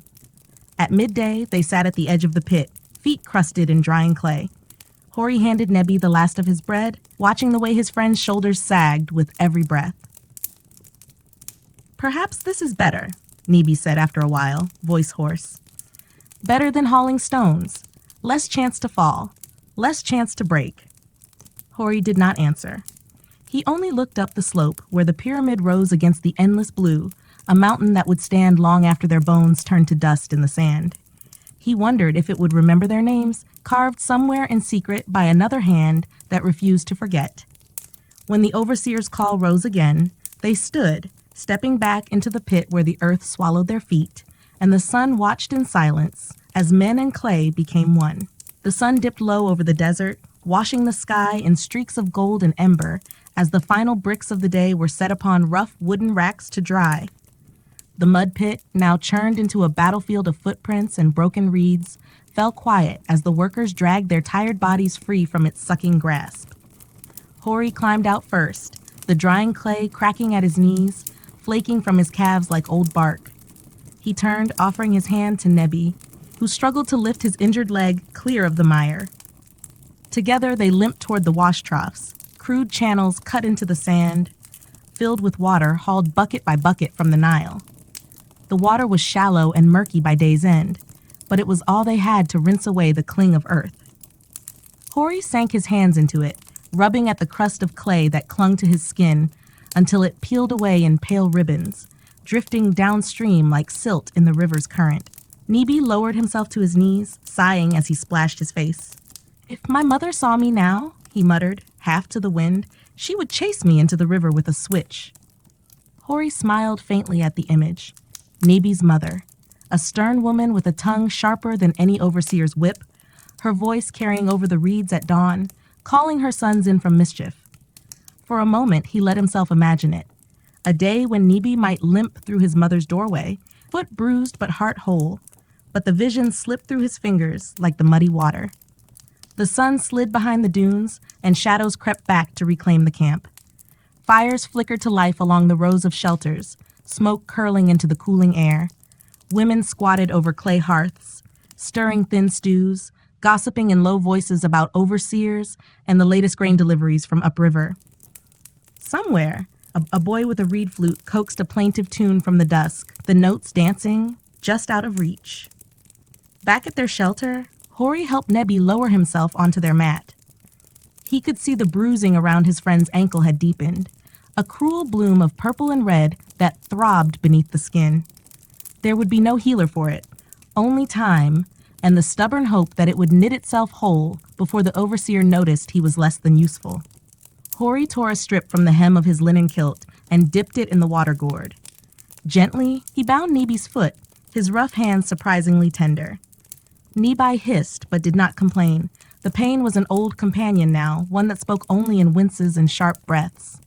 "Perhaps tomorrow," Nebi murmured, staring at the thatched roof above them, "they will send us to carry reeds, or mend the ropes, anything but the pit." Hori gave a non-committal grunt. He knew better than to trust in the overseer's mercy. Work was work. If a man could stand, he could serve. If he could not, he was replaced. One more husk left for the desert to swallow. When the stew came, a thin gruel of lentils and scraps of salted fish, they ate in silence. Each mouthful brought little comfort, but it dulled the sharp edge of hunger enough that sleep might come without the ache in their bellies gnawing them awake. Outside, the night grew cool, the desert's breath a balm against sunburnt skin. Hori stretched out beside Nebi, listening to the shifting, creaking chorus of men settling for sleep. He could hear the distant thunder of ramps where the night crews still labored under torchlight. There was no rest for the stones. He drifted in and out of slumber, dreams tugging him through memories. The river's bend near his village, where boys splashed in the shallows, their laughter echoing against palm trees. His mother's voice calling him in for supper. The smell of fish grilling over a fire, sweet and smoky. He clutched at these fragments, but they scattered like frightened birds when the foreman's whistle sliced through the darkness.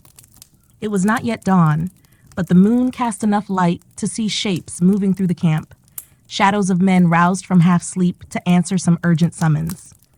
Hori sat up, blinking the grit from his eyes. Nebi pushed himself upright too, wincing as he swung his foot clear of the mat. At the shelter's entrance, a young boy appeared, one of the water runners who carried messages for the foreman. He stood with wide eyes and dust-smeared cheeks. "You are needed," he said, voice cracking as if the words themselves were too heavy for his thin throat. "The rope on the western ramp has snapped. They need all hands to drag the stone before it slides." A stone gone astray was a nightmare that could crush a dozen men if it rolled free of its greased path.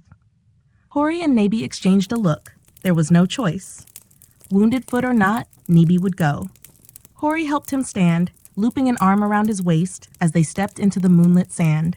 They joined a ragged line of workers, scrambling toward the western ramp.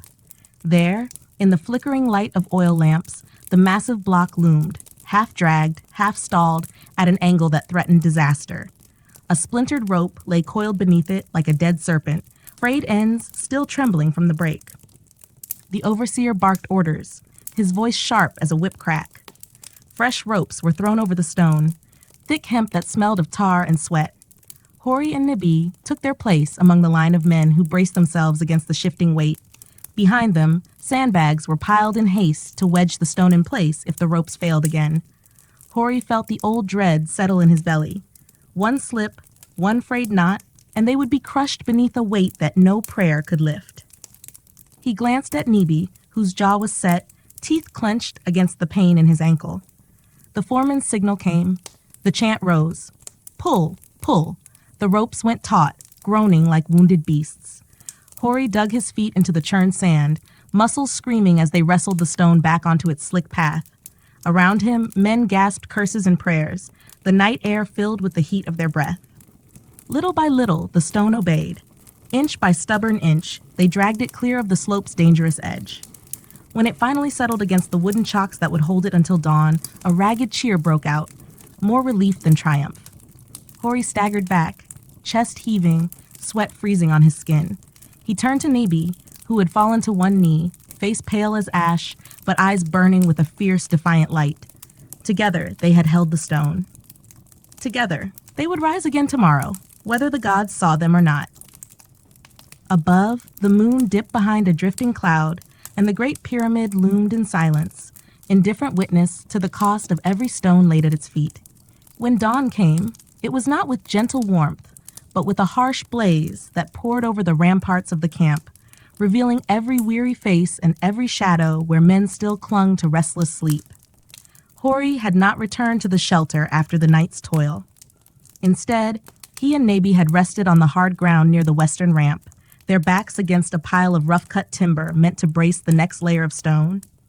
Hori's head had dipped forward into brief, feverish dozes, each one shattered by the echo of distant hammering or the creak of a rope tested under weight. Beside him, Nebi lay curled on his side, his swollen ankle bound tight with scraps of linen they had begged from a sympathetic brickmaker. Even in sleep, Nebi's brow furrowed, as though his dreams refused him rest. As the sun rose higher, the overseer's voice cracked across the ramp like a reed switch. Men scrambled to their feet, roused by fear more than duty. Hori nudged Nebi awake and helped him stand. The bruise on Nebi's foot had spread further up his shin, a dark stain that warned of worse to come if he did not rest. But rest was for men with coin, or for men who did not owe the pharaoh the sum of their lives. They were given a new task that morning, carrying baskets of rubble and broken stone from the ramp's edge to the waste pits beyond the camp's border. It was work meant to clear the path for the next blocks, a tide of smaller fragments that needed to be swept away lest they grind the great stones to a halt. Hori lifted the first basket onto his shoulder, the rough weave biting into the raw skin where the yoke had rubbed him raw the day before. Nebi hobbled beside him, one arm looped through the handle of his basket to steady himself. Each step drew a hiss of breath through clenched teeth, but he did not complain. Complaints were for the soft-hearted, and the pyramid had long since taught them softness had no place here. The path to the waste pit wound down a shallow slope littered with broken shards of limestone and flint. With each trip, the baskets grew no lighter, though the sun rose higher and the men's shadows grew shorter. The waste pit itself was a sunken scar in the sand where the detritus of the pharaoh's dream was buried, shards and splinters that would never find a place in the perfect lines of white stone above. At the pit's edge, Hori paused to watch the foreman toss handfuls of clay over the broken rock, binding dust to dust. He wondered, fleetingly, if one day his own bones might lie there too, mixed with the rubble, unseen beneath the clean lines that would crown the dead king's eternity. When they returned to the ramp for another load, They passed by a group of new arrivals, fresh men from distant villages, their linen clean, eyes wide with the stunned silence of those who had not yet learned how the pyramid would grind them down. Hori caught one boy's gaze, a lad no older than 15, his ribs visible through the thin cloth of his tunic. The boy looked at him as though Hori were a vision of his own future, and in truth, perhaps he was. At midday, the break came like a blessing. Hori sank to his knees beside Nabi under the scant shade of a half-finished wall. Someone passed them a gourd of water, warm and tasting faintly of the clay jars in which it had sat. They drank in silence, heads bowed, letting the water dribble down their chins to wash away the dust that crusted their lips. Nearby, a group of women worked over a stone hearth, stirring pots of lentil stews that sent up a thin, savory steam. Hori's stomach clenched at the smell, but the ration line was long, and there was no telling if there would be enough for everyone once the foremen had taken their share. As they waited, Nibi shifted, pressing a palm to his swollen ankle. "If it turns black," he said quietly, "I won't walk again." Hori did not look at him. "It won't." "If it does," Nibi pressed, voice calm in a way that made it worse. "Promise me you'll tell my mother.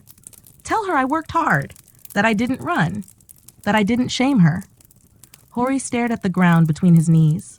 He remembered Nebi's mother, how she had pressed dates into their hands when they left for the work camp, her rough fingers lingering on their cheeks as if memorizing them.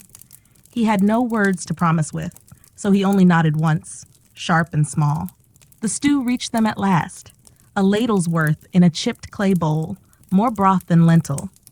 They shared it, dipping torn bits of bread into the thin soup, chewing slowly to make it last. Each swallow brought them back from the edge of weakness, enough to stand again, enough to lift another basket when the foreman's whistle called them back to the pit. By dusk, the sky burned with a bruised purple, streaked with drifting lines of smoke from cook fires. Hori and Nabi made their last trip to the waste pit, baskets empty now, arms trembling from the day's endless labor. They paused at the edge of the pit as the sun slipped behind the dunes, the pyramid catching the final light like a crown of fire. In that moment, Hori felt the stone's weight pressed not only on his shoulders, but deep in his chest, a burden that would follow him long after the final block was laid. He turned to Nabi, who leaned heavily on him, face drawn but eyes open, watching the same dying sun. Together they trudged back toward the shelter, two shadows swallowed by the vast, silent night that rose over the desert like a shroud. The pyramid loomed behind them, unfinished yet eternal, demanding more than any man could give, and still they would give it, until there was nothing left but dust and memory. That night, the desert winds whispered through the camp like a secret, rustling the frayed edges of the thatched roofs, carrying with them the cool breath of the Nile that never seemed to reach the pits where men dreamed uneasy dreams. Hori lay awake long after the other workers had succumbed to exhaustion, his eyes tracing the dim shape of the shelter's beams overhead. Beside him, Nebi slept in a tangle of limbs, his swollen ankle propped on a bundle of straw. Each rise and fall of Nebi's chest brought Hori a fleeting comfort, a fragile tether to the simple truth that his friend still breathed, still fought, still lingered here at the base of the endless stone slope. Outside, the distant thud of hammers echoed against the pyramid's flanks. Even now, under the pale gaze of the half-moon, men labored by torchlight. There was no true night here. Not really. Only hours when the overseers allowed some to sleep while others gave their sweat to keep the stone from resting. Hori turned onto his side, the reed mat rough against his cheek. In his mind, he saw his mother's hut on the riverbank, the oil lamp flickering, casting long shadows across mud brick walls. He imagined her fingers weaving a basket, her voice humming a song he could no longer remember in full. He wondered if she still set aside an extra portion of lentils at supper, out of habit, waiting for footsteps that would never cross her threshold. Sleep found him at last in that thought, drifting over him like the hush of the river's current. But before the dreams could gather him fully, a hand on his shoulder pulled him back. He startled awake to find a boy kneeling beside him, the same water runner who had fetched them before. The boy's eyes were wide, moonlight glinting in their dark depths. "You must come," the boy whispered, glancing over his shoulder, as if the shadows themselves might overhear. "The new overseer wants you." Hori's gut twisted. He pushed himself up slowly, careful not to wake Nibi, who murmured something in his sleep but did not stir. He followed the boy outside, the night air brushing cool against the sweat crusted on his brow. They walked in silence past the drowsing embers of cook fires, past rows of sleeping bodies, out toward the edge of the ramp where the pyramid rose vast and silent, its unfinished steps catching the starlight like pale bones. The overseer waited at a small brazier that cast flickering light over his sharp features. His linen robe was spotless, his shaved head gleaming with oil. He did not look up when Hori arrived, only gestured for him to kneel. Hori obeyed, pressing his knees into the cold sand. "I have watched you," the overseer said, his voice quiet, yet carrying over the whisper of the wind. "You work hard. You do not shirk. You keep that broken one," he flicked his chin toward the camp, "from falling into idleness." Hori kept his gaze low, eyes fixed on the dying embers in the brazier. He did not trust himself to speak. "There is an offer," the overseer continued, drawing a thin line in the sand with the tip of a staff. "The ramp to the upper course must be reinforced. It is work that requires more than brute strength. It needs hands that do not tremble, eyes that watch every rope, every stone. If you take this work, you will earn double ration, bread, onions, maybe fish if the storehouses are kind. Enough for you, enough for the broken one." At the word broken, something inside Hori bristled, but he kept his head bowed. He understood the overseer's meaning well enough. Nebi would never haul stone again. But if Hori could carry this new burden, they might both survive another season. "I will do it," he said, the words scraping his throat like grit. The overseer's thin lips curved. Not quite a smile, but something colder, a mark of ownership more than approval. "You begin at dawn," the overseer said. He turned away, dismissing Hori with a flick of his hand as though he were no more than an obedient dog. Hori rose slowly, joints stiff from kneeling. He walked back through the sleeping camp, the overseer's promise heavy on his shoulders. More rations, yes, but also more eyes on him, more weight to bear. He would climb higher up the ramp now, closer to the stones that waited to test a man's will with every slip and shifting rope. When he slipped back into the shelter, Nibi's eyes were open in the dark. He had woken alone and lay watching the doorway, fear shadowed in the furrow of his brow. "Where?" Nibi rasped, voice thick with sleep. Hori knelt beside him, placing a steadying hand on his shoulder. "It is nothing," he lied softly. "A new task. Better food. For both of us." Nibi's eyes searched his, as if weighing the truth, but in the end he only nodded. His hand found Hori's wrist, a touch that said more than words ever could. They sat like that for a while, two shadows bound by a bond older than the stones they moved by day and dreamed of by night. When Hori finally lay back down, the first gray hint of dawn was already smudging the horizon. His body ached for sleep, but his mind drifted ahead, up the ramp, past the broken ropes and shifting blocks, to where the stones waited in silence, demanding more than flesh and bone should ever give. Tomorrow, he would climb higher, and the pyramid would watch, as it always did, patient and hungry beneath the endless sky. When the sun rose over the desert once more, it found Hori already awake, sitting in the faint gray hush beside Nebi's shallow breathing. The camp around him had begun its low murmur of life, men coughing the dust from their throats, women stoking small fires to coax thin porridge from scant handfuls of grain, children darting between shelters to steal the first warmth of dawn before the overseer's shadows drove all softness away. Hori eased himself to his feet, careful not to wake Nibi, whose sleep was the fragile sleep of the wounded, a place where pain lingered even in dreams. He stepped out into the chill and made his way through the maze of reed mats and sleeping bodies toward the ramp that loomed pale and sharp against the new sun. The foreman of the upper course waited where the old ramp gave way to the newer slope, fresh earth packed hard, greased with water to ease the drag of stone. He was a squat man with a belly that pushed against his belt, eyes like flint under a brow seamed with lines of command. He looked Hori up and down as if measuring the worth of an ox. "You're the one they say watches ropes," he said gruffly, jerking his chin toward the slope above. "See that you watch them well. One slip here and a stone goes down like thunder, and so does every man between it and the desert." Hori only nodded. Words were wasted in this place. Work spoke truer than any promise. He took the coiled rope handed to him, its fibers slick with oil and frayed at the ends from too many days under the sun. Around him, other men moved like ants on a hive, hauling, shouting, coaxing stubborn stones to creep ever higher up the ramp's back.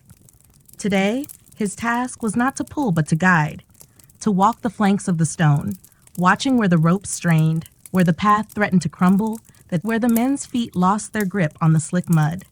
He called out when a rope twisted, when a knot slipped, when a block leaned too far toward the treacherous edge, where gravity waited like a hungry jackal.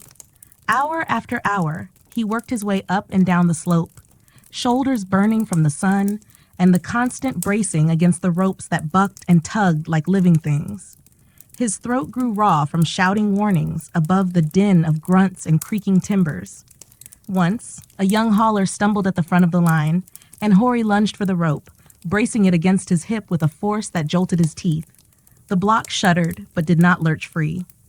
The foreman's shout of approval was swallowed by the wind, but Hori saw the curt nod, seen, counted, measured. By mid-morning, sweat streamed down his temples, tracing paths through the grit that clung to every inch of exposed skin. He paused near the top course where new stones waited to be shaped by masons who crouched like patient herons, tapping chisels against hard white faces. The overseer was there too, standing in the narrow strip of shade cast by a makeshift awning of linen stretched on poles. He beckoned Hori close. The man's eyes glinted like polished flint. "Good work," he said, though there was no warmth in the praise.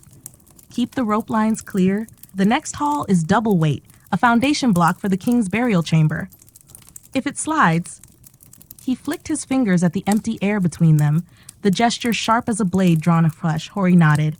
He accepted the meaning. If it slid, it would not be the stone alone that broke. It would be the men beneath it. It would be the men who failed to keep it true. He stepped back into the sun's blaze, rejoining the line where men gathered like beasts yoked for sacrifice. The block to come was immense, a pale slab of limestone streaked with ochre veins, its edges rough but true enough to nestle into the heart of the pharaoh's tomb. The hauling ropes were thick as a man's wrist, each knot double-checked by hands that trembled despite calluses earned over countless seasons. Hori walked the length of the rope line, eyes sharp for frayed strands, for hidden weaknesses where the stone's weight might find a crack and turn it into ruin. When the foreman's whistle shrilled, the chant began, low, guttural, rising and falling with each heave. The stone groaned on the greased ramp, stubborn as a bull, inching forward only when muscle and sweat gave it no choice but to yield. Hori barked orders. "Hold here! Ease there! Watch your footing! Mud's gone dry!" He darted to a leaking water trough, overturning it to spill the last of its contents across the path, slicking the slope so the block would not seize against the ramp's skin. Slowly, painfully, the stone climbed. The sun hammered down, unforgiving. The smell of sweat and wet clay rose in waves. Hands bled against rope fibers. Feet slipped on slick patches where the mud turned to paste beneath the crush of bare soles. Halfway up, a shout. One of the front men lost his balance, falling to his knees as the rope lurched through raw palms. Hori sprang forward, wedging his shoulder against the hauling line, bracing with all his weight. Others scrambled to fill the gap, bodies pressed shoulder to shoulder, the chant surging louder to drown out the stone's hunger for failure. When at last the block settled onto its waiting bed of chocks, the men collapsed beside it, gasping, trembling, their chests heaving like bellows in a blacksmith's forge. Hori sank to his haunches, hands buried in the warm, gritty mud. The overseer passed close by, his sandals whispering over the packed earth. A nod, nothing more, but enough to tell him he had not failed today. As dusk crept in, Hori made his way down the ramp, each step a small rebellion against the pull of gravity that had been his enemy all day. Back in the camp, he found Nebi sitting just outside their shelter, legs stretched before him, carving a strip of palm frond with a borrowed blade. He looked up as Hori approached, eyes shadowed but watchful. "You've climbed higher?" Nebi said, voice soft beneath the chatter of evening fires. Hori sat beside him in the dust, too tired to speak of ropes and stones and the edge where a single slip could send a man to the gods. He only nodded, letting the warmth of the cook fires seep into his skin as night settled over the pyramid like a veil. Tomorrow he would climb again, and the day after that, until the stones claimed his bones or the sun forgot to rise. The pyramid waited, silent and hungry, and Hori would answer it step by step, rope by rope, breath by weary breath. When dawn broke again, it did so with a sharpness that cut through the thin dreams clinging to Hori's mind like cobwebs. He rose before the sun's rim had cleared the dunes, slipping from the shelter, while Nabi still dozed fitfully on the reed mat. Outside, the world was a hush of pale sand and soft wind, the early breeze carrying with it a chill that promised to vanish under the day's fierce blaze. Hori's shoulders ached from the climb, and the weight of the rope pressed against them the day before. Each movement reminded him of the cost: raw skin at his collarbones, bruises blooming like desert flowers along his arms. Yet he welcomed the ache. It was proof he had done what he must, that he had kept the stone from breaking free, that he had earned the double ration now waiting for them both. He made his way to the foreman's tent, where the rations were counted and doled out like coins to a beggar. A line had already formed, men with sunburnt necks and hollow cheeks, clutching clay bowls and scraps of cloth to carry away the bread, onions, and the thin handful of dried fish that sometimes blessed the lucky. Hori waited his turn in silence, eyes half-lidded against the rising light. When at last he stood before the foreman, the man gave him a look that flickered between respect and weary calculation. "You did well yesterday," the foreman said, pressing 2 rough loaves into Hori's hands. He added a pinch of dried fish wrapped in palm leaf, more than Hori had seen in weeks. "Keep the ramp steady. The king's men watch the upper course now. If you slip, so do we all." Hori only nodded. He tucked the food into the fold of his belt and made his way back through the waking camp. Fires flickered to life between the shelters, their smoke trailing into the pale sky. He passed the women kneading flatbread on smooth stones, their hands moving in a quiet dance older than any pharaoh's tomb. Children darted barefoot through the dust, chasing each other's shadows until the foreman's whistles would scatter them to small chores, fetching water, carrying baskets of reeds, grinding grain. Back at the shelter, Nabi sat propped against the wall of mud brick, his injured foot stretched before him, bound in fresh linen that Hori had begged from one of the brickmaker's wives. Nabi looked up as Hori crouched beside him, setting the bread and fish between them. "For us?" Nabi asked, voice dry but touched with a flicker of warmth. "For us," Hori said. He tore one loaf in half, handing the larger piece to his friend. They ate in silence, the bread coarse but filling, the fish salty enough to remind them, for a moment, of the river's breath.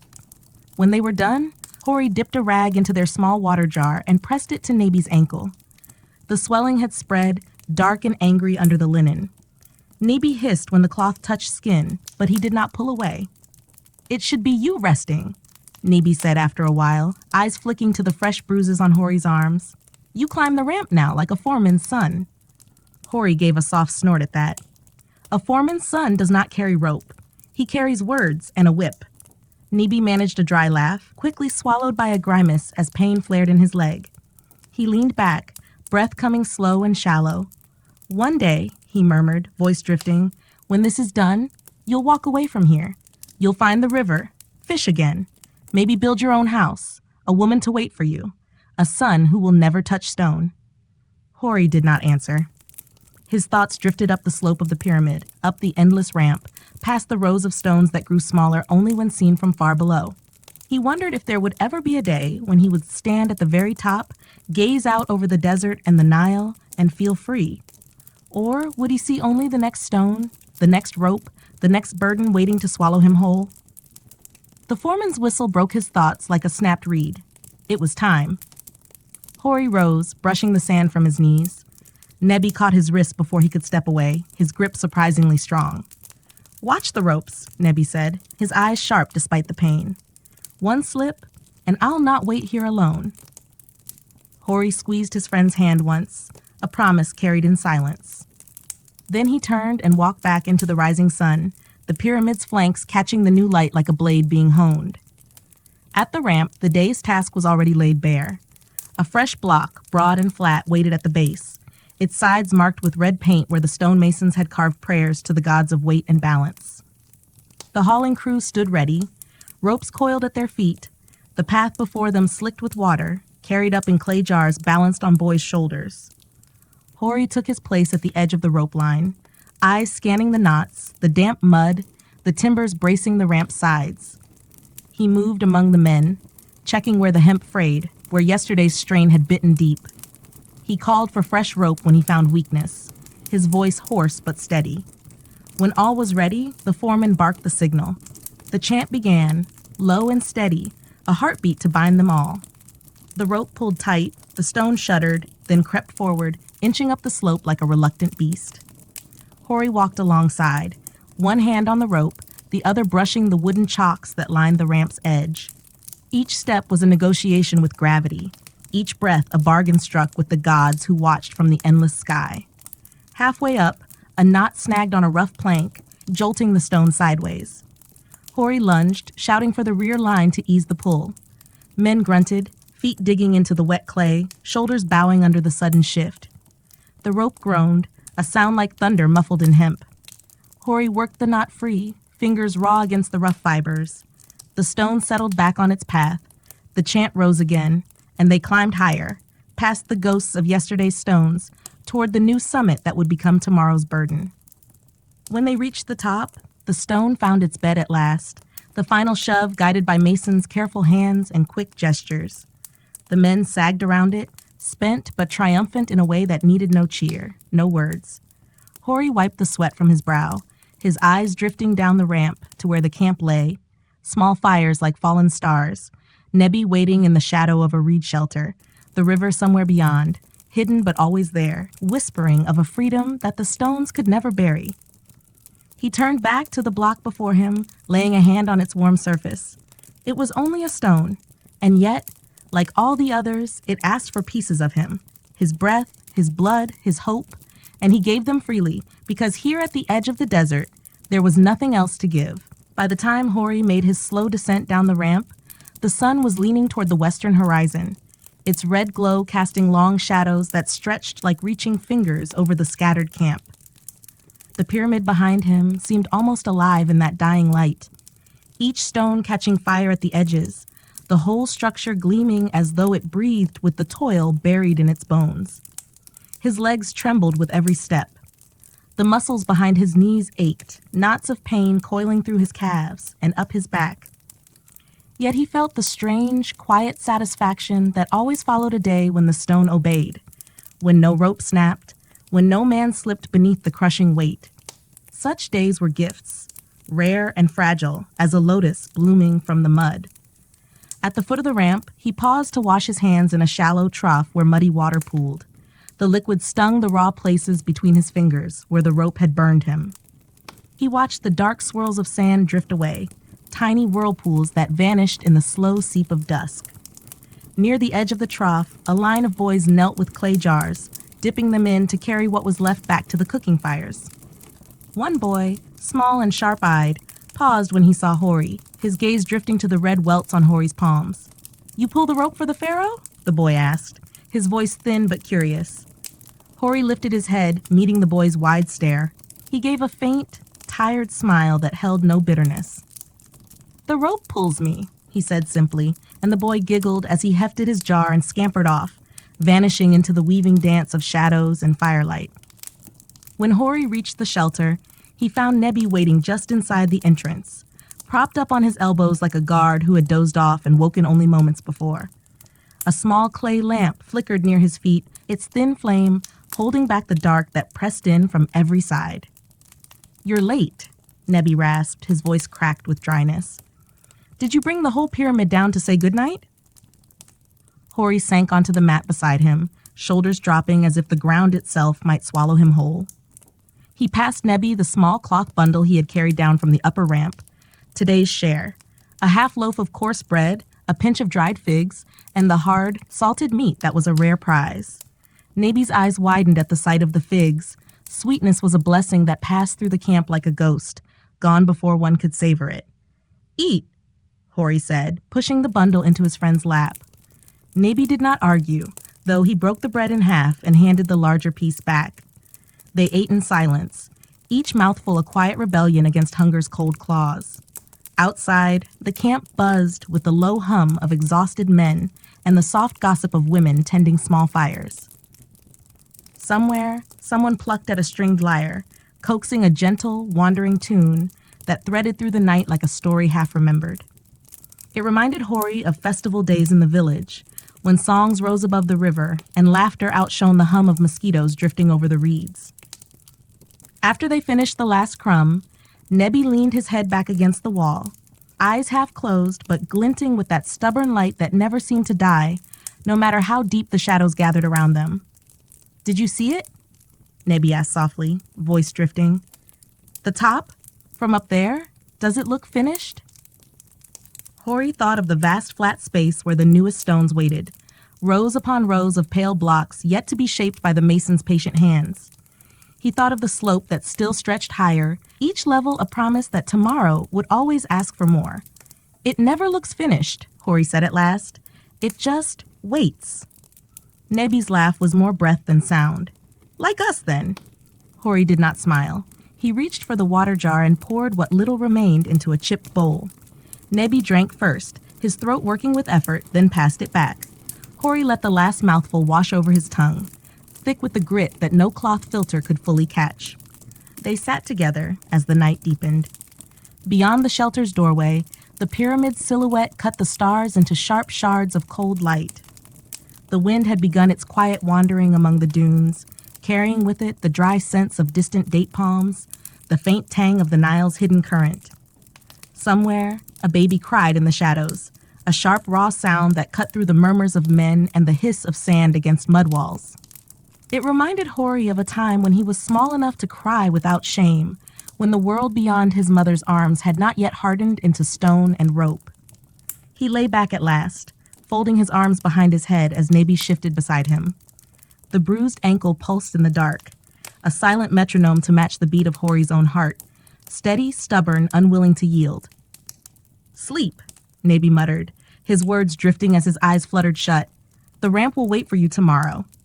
Hori stared up at the low ceiling, where flickers of lamplight danced like fireflies. He wondered if the gods watched men like him, tiny specks caught between stone and sky, or if they turned their eyes instead to the smooth perfection of the pyramid's growing peak. He would never know. He only knew that tomorrow would come, that the rope would wait, that his hands would find it again, and that the stone would rise because he had no choice but to rise with it. Outside, the wind sighed through the reeds and the desert settled into its ancient hush. The pyramid loomed silent and hungry above it all, patient as ever, ready to swallow whatever the next dawn might bring. The days had grown longer, or so it seemed to young Hapu, who now stood at the edge of the workers' village, staring at the distant ridge where the sun dipped each evening behind a haze of drifting sands. The great pyramid behind him rose ever higher, its flanks now clad in gleaming limestone, shimmering like a captive sun when dawn broke upon its slopes. To the priests, it was a stairway for the pharaoh's soul. To Hapu, it was a mountain of unyielding stone that devoured the years of his life, one slow breath at a time. Each morning began the same way, but now the air itself seemed more restless, the winds harsher, the voices around him more hushed when the overseers passed. Rumors swirled like desert dust, of a new overseer sent by the vizier, a man whose cruelty was whispered of even among the elders who had seen many such men come and go. Hapu heard the name on cracked lips by the fire at night, Nekure, the jackal-hearted.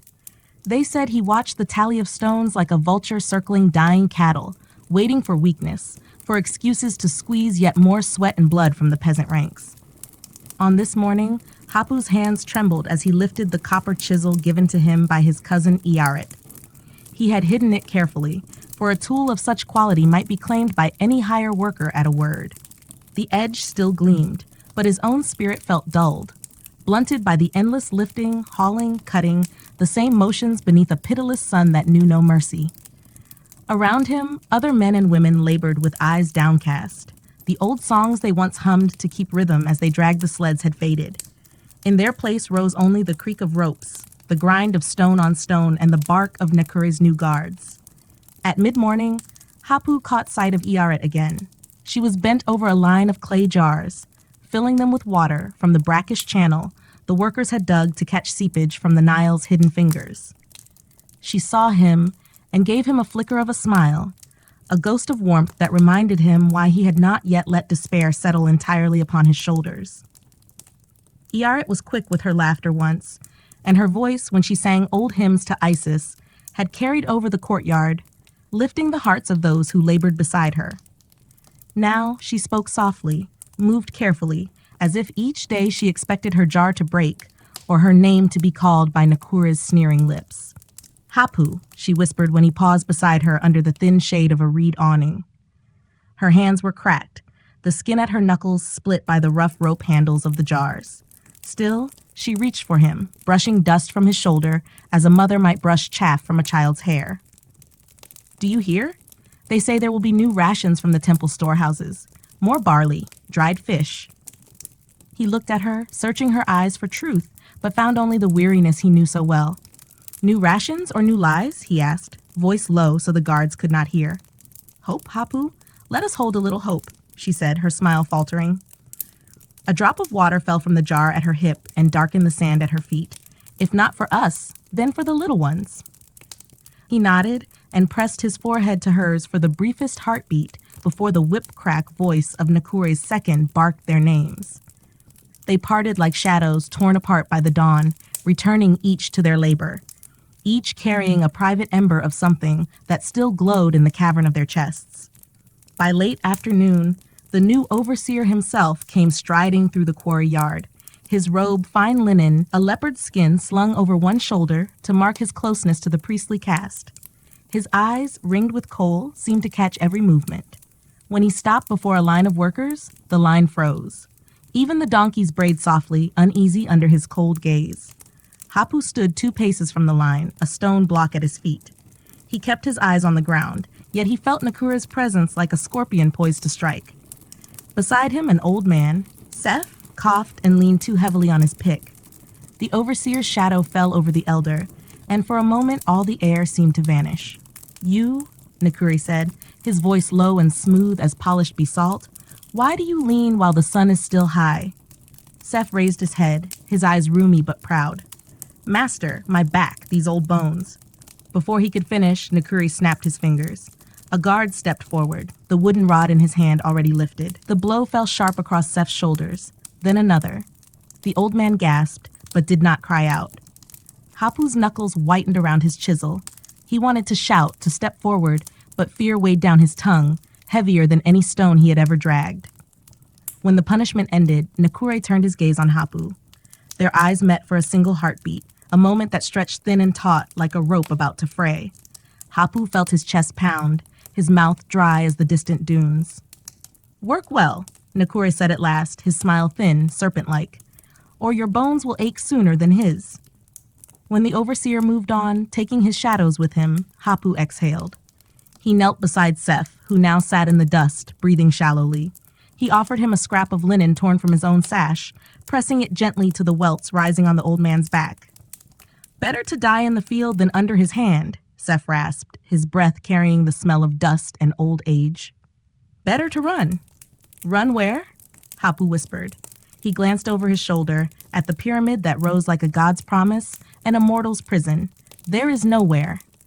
Seth closed his eyes and drifted into a shallow doze, the pain pulling him under like a black river. Hapu sat with him until the foreman's horn sounded once more, summoning them back to the stone lines. As the sun fled westward, Hapu hauled another block toward the ramp that spiraled up the pyramid's face.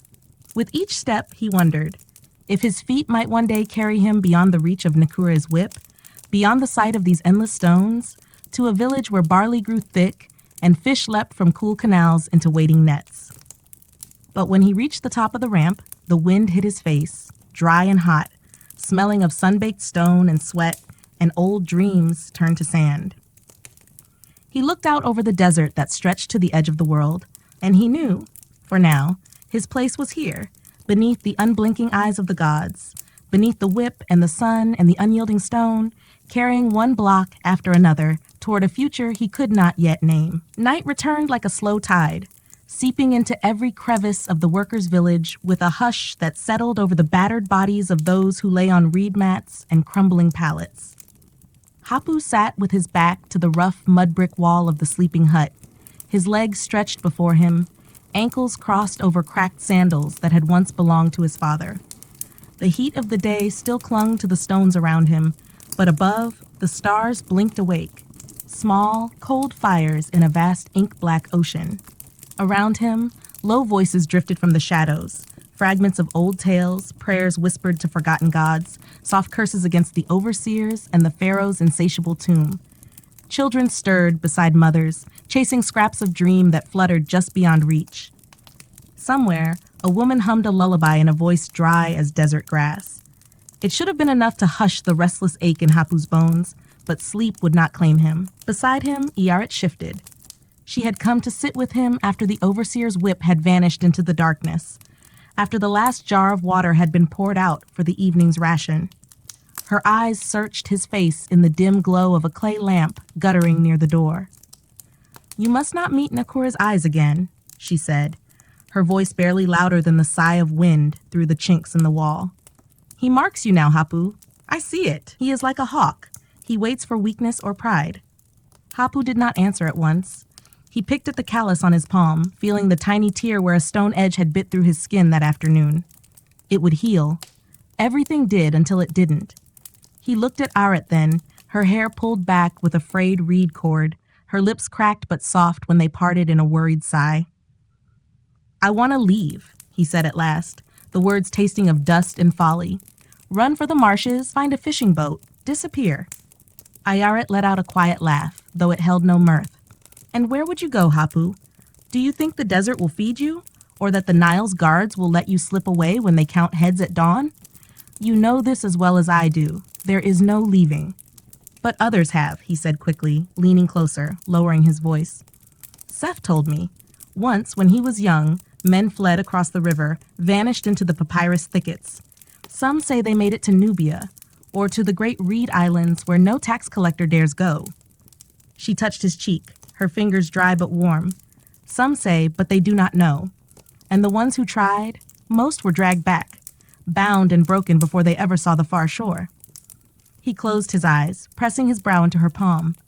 He could feel her heartbeat through her fingertips, steady, quiet, alive. It was this that made him hold the thought of running close, like a coal under his tongue, even if he could not yet feed it with breath. When she withdrew her hand, he felt the loss deep in his chest. Iaret leaned back against the wall, her head resting beside his shoulder. Together, they listened to the village breathe. Far off, a baby fussed, and a mother's soft shushing drifted through the open doorway. Somewhere, a man coughed, a dry rattle that seemed to echo forever. "Tomorrow," she said, her words drifting like the smoke of the lamp, "they say Nakure will choose men for the quarry's deepest cut. The stone for the burial chamber must be perfect, or the priests say the pharaoh's spirit will wander forever." Hapu pictured it. The darkest pit at the quarry's heart, where sunlight never reached, where the air was stale as a tomb before it ever held a corpse. He had worked there once before, years ago, when he was little more than a boy following his father's broad back. He remembered the closeness of the walls, the chill that clung to the skin even as sweat streamed down his ribs. He had felt the weight of the mountain pressing above his head, waiting to fall. "If they choose me," he said, "will you wait?" She did not answer at once. Her eyes found his in the gloom, and he saw fear there. Fear and something deeper, something that refused to die even when the sun baked it to its roots. "I will wait," she whispered. "But promise me, if you find a way to go, you take me too, even if it is madness."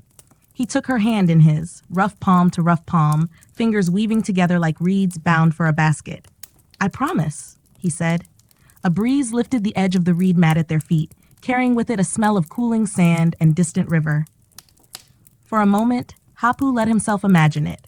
A boat drifting among the reeds, far from the pyramid's shadow, the sky wide and forgiving above them. Iaret beside him, their hands joined, the desert behind them.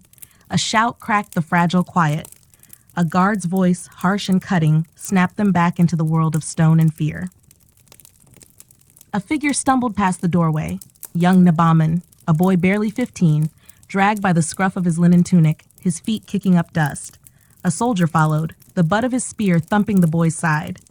Hapu and Ayaret scrambled to their knees, peering through the low doorway. In the open yard, under the pale wash of moonlight, Nakura himself stood waiting. He raised his hand, and the boy was thrown at his feet like a bundle of papyrus reeds. "Caught stealing dates from the storehouse," the guard announced, his breath ragged. Nikuri looked down at the boy, then at the circle of weary workers who had emerged from their huts like ghosts drawn to the scent of fear. His smile flickered, a snake testing the air with its tongue. "Let all see," Nikuri said, his voice carrying over the silent throng. "Stealing is stealing from the pharaoh himself, and the pharaoh is a jealous god."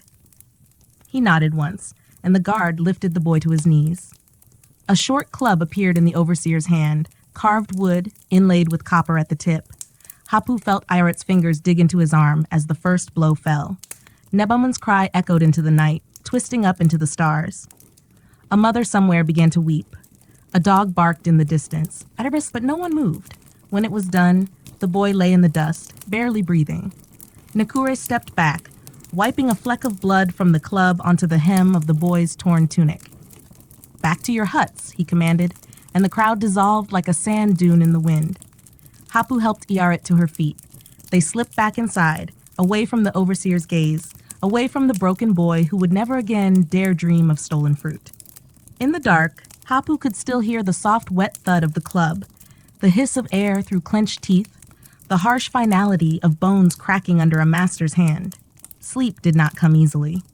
When at last his eyes closed, he dreamed not of escape, but of endless corridors of stone, winding ever downward into the cold belly of the earth, each step echoing with the cries of boys who had tried and failed to run beyond the reach of the pharaoh's tomb. When dawn crawled over the eastern ridge once more, it found Hapu already awake, seated on the edge of his pallet as if he had never closed his eyes at all. Around him, the other laborers stirred from uneasy slumber, limbs unfolding like wilted reeds rising at the Nile's touch. The air was thick with the smell of stale sweat, dust, and the sharp tang of fear that no washing could ever cleanse.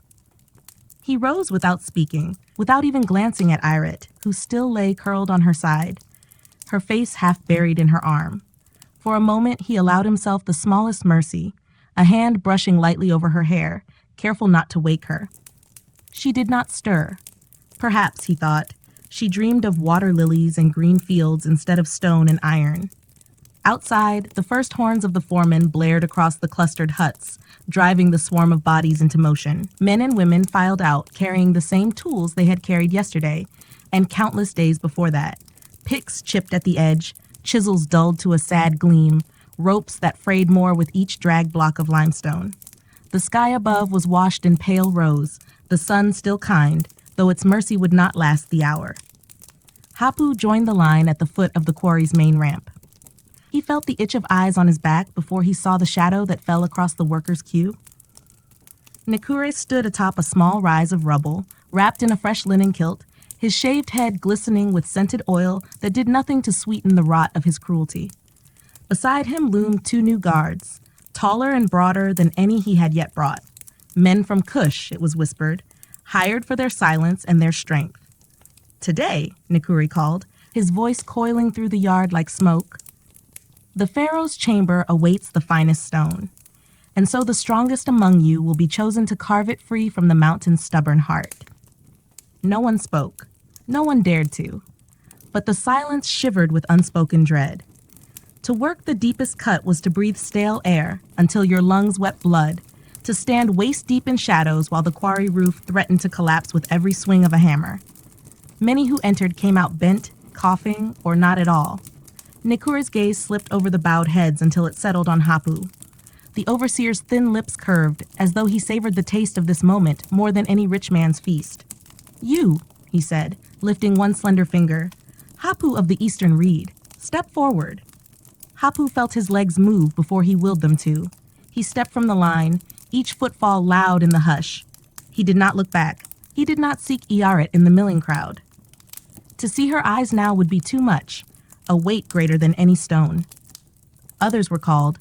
Biket, a broad-shouldered man who had once been a fisherman before drought stole the river's bounty. Mary, thin as a spear shaft but wiry with the quick hands of a rope maker. And Sinusret, who had not spoken a word since his brother was crushed beneath a sled the year before. 4 souls bound for the quarry's belly.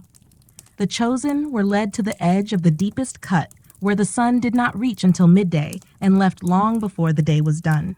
Hapu stood at its lip and looked down into that silent maw. The walls were sheer, carved by countless chisels into pale, jagged steps. At the bottom, lanterns flickered where the first crew had already begun their toil, small fireflies in a stone throat that swallowed men whole. A rope ladder was thrown down. One by one they climbed, boots scraping rock, breath clouding in the cool air that rose like a grave sigh.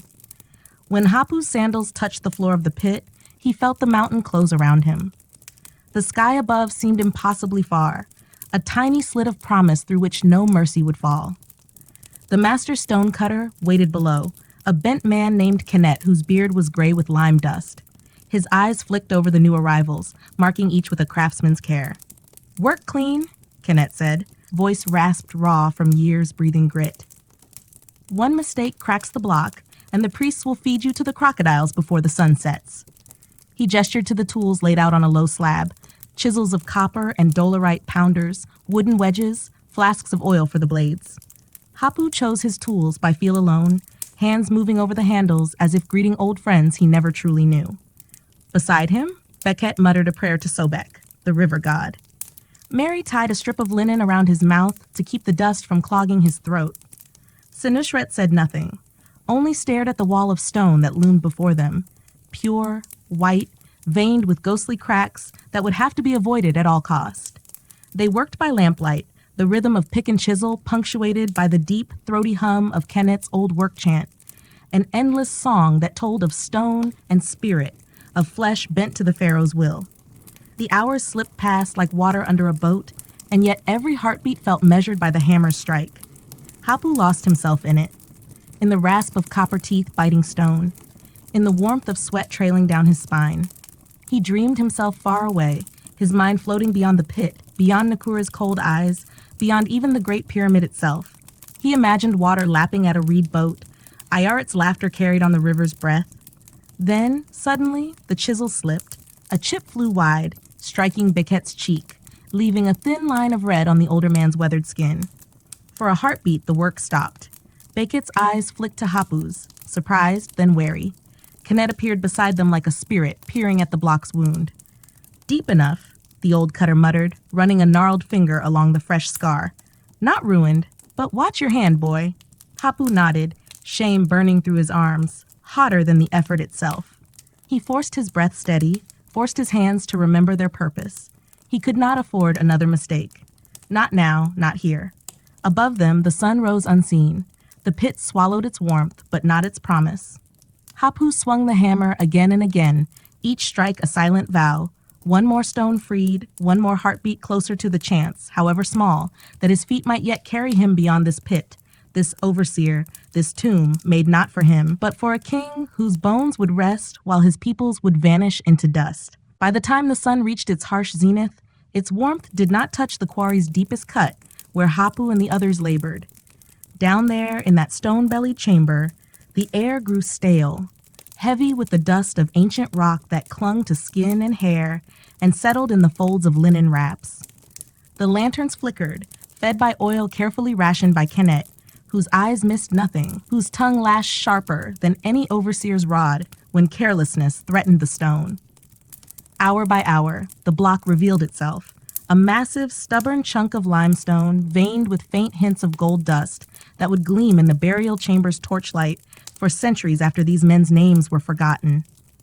Each swing of Hapu's hammer brought forth a whisper of the mountain's secret, chips and curls that tumbled at his feet like offerings to a silent god. He worked beside Beckett, who despite the cut on his cheek kept his voice steady, muttering prayers under his breath for strong arms and clean breaks in the stone. Mary, thin but tireless, dragged the rubble away in baskets, his shoulders hunched under a lifetime of burdens that seemed lighter only because he never paused to feel their weight. Sinushret remained silent, his blows measured, eyes hollow as if he carved not stone but the very marrow from his own bones. Time blurred. There was no sun here, no clear shape to mark dawn from dusk. The lamps burned low, then were refilled. Throats were wetted with stale water carried down in clay jars, but none dared linger overlong at rest. Nakura's guards hovered at the pit's rim like carrion crows, their silhouettes shifting above the ladder. Every so often, a figure would lean down to peer at the progress, then vanish without a word.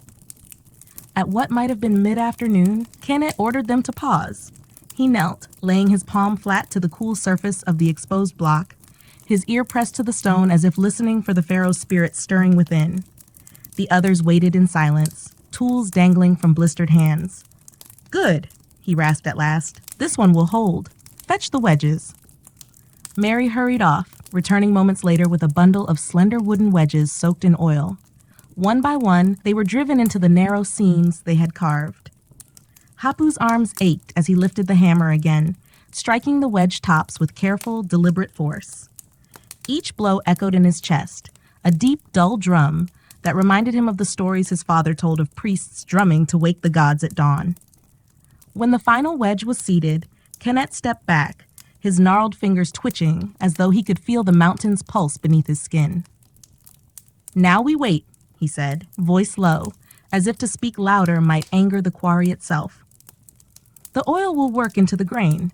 When Ra crosses the sky again, the block will loosen for us." They sank to the ground then, one by one, backs pressed to the cold walls of the pit. Mary curled on his side and slept at once, thin ribs rising and falling with the slow breath of exhaustion. Beekit wiped the dried blood from his cheek with the back of his wrist, then glanced at Hapu and managed a grin, a pale ghost of a smile that held no mirth, only the stubborn defiance of men who refused to bow entirely to stone and whip. "You did well, boy," Beckett murmured. "Even when your hand slipped. We will bring this block up tomorrow. Then we are closer to the end." Hapu wanted to believe him. He wanted to imagine that each stone carved, each block lifted up the ramp, brought them nearer to freedom. But he had seen too many blocks, too many ramps, too many promises slip through cracked fingers. Still, he nodded, because sometimes lies were softer than truth and kinder to cling to when the darkness pressed so near. Above, the last shred of daylight caught in the pit's narrow mouth, staining the stone walls gold for a fleeting moment before the sun fled westward. A guard's voice drifted down, calling them to stand, to climb the ladder and return to the yard, to be counted like goats before the overseer's cold eyes. Hapu's knees protested as he rose. His palms were raw again, skin split in tiny rivers that stung when dust found them. He looked once more at the block, half freed, an unspoken promise of the pharaoh's eternal rest and the workers' endless toil. At the pit's lip, the cool dusk wind struck his face, carrying with it a taste of distant marshes, of Nile reeds swaying in secret places beyond the reach of guards and tax collectors. For a heartbeat, the scent filled his chest so deeply he thought he might float away on it, drift past the pyramid's rising shadow into that unseen world. But the moment passed. A shove from behind reminded him of the weight on his shoulders.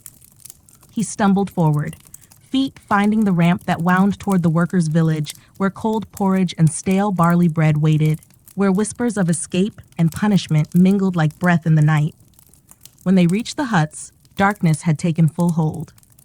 Hapu found Adet waiting near the low wall, where women scraped barley into shallow bowls. Her eyes flicked to his hands, to the new cracks in his skin, and her mouth tightened as she pressed a handful of warm grain into his palm. "They watch everything," she murmured as he ate, each mouthful dry as dust, but welcome nonetheless. "There is talk Nakura will push for another levy, more men pulled from the farms to quicken the work. They say he wants his name spoken in the vizier's ear." Hapu swallowed the gritty mash, feeling each bite settle heavy in his belly. "Let him have his name," he said at last, his voice rough as the stone he carved. "He can carve it on the pyramid itself if he wishes. When it falls to ruin, his name will be dust with ours." Yeret's fingers brushed his wrist, tracing the angry lines of fresh cuts and calluses. In her touch, he felt the same promise that carried him through the deepest pit, that when the day came, if it ever came, they would run together. That beyond the reach of stone and whip, a place waited where no overseer's shadow stretched so far. And so when the quiet hush before sleep claimed the village again, Hapu lay down beside her, the taste of barley and Nile wind still lingering on his tongue. In his dreams that night, the pyramid stood unfinished, its ramp abandoned, its stones scattered beneath an open sky. And far beyond, the river whispered its secret promise: freedom for any soul willing to chase its hidden currents to where no name, no whip, and no tomb could ever bind them again.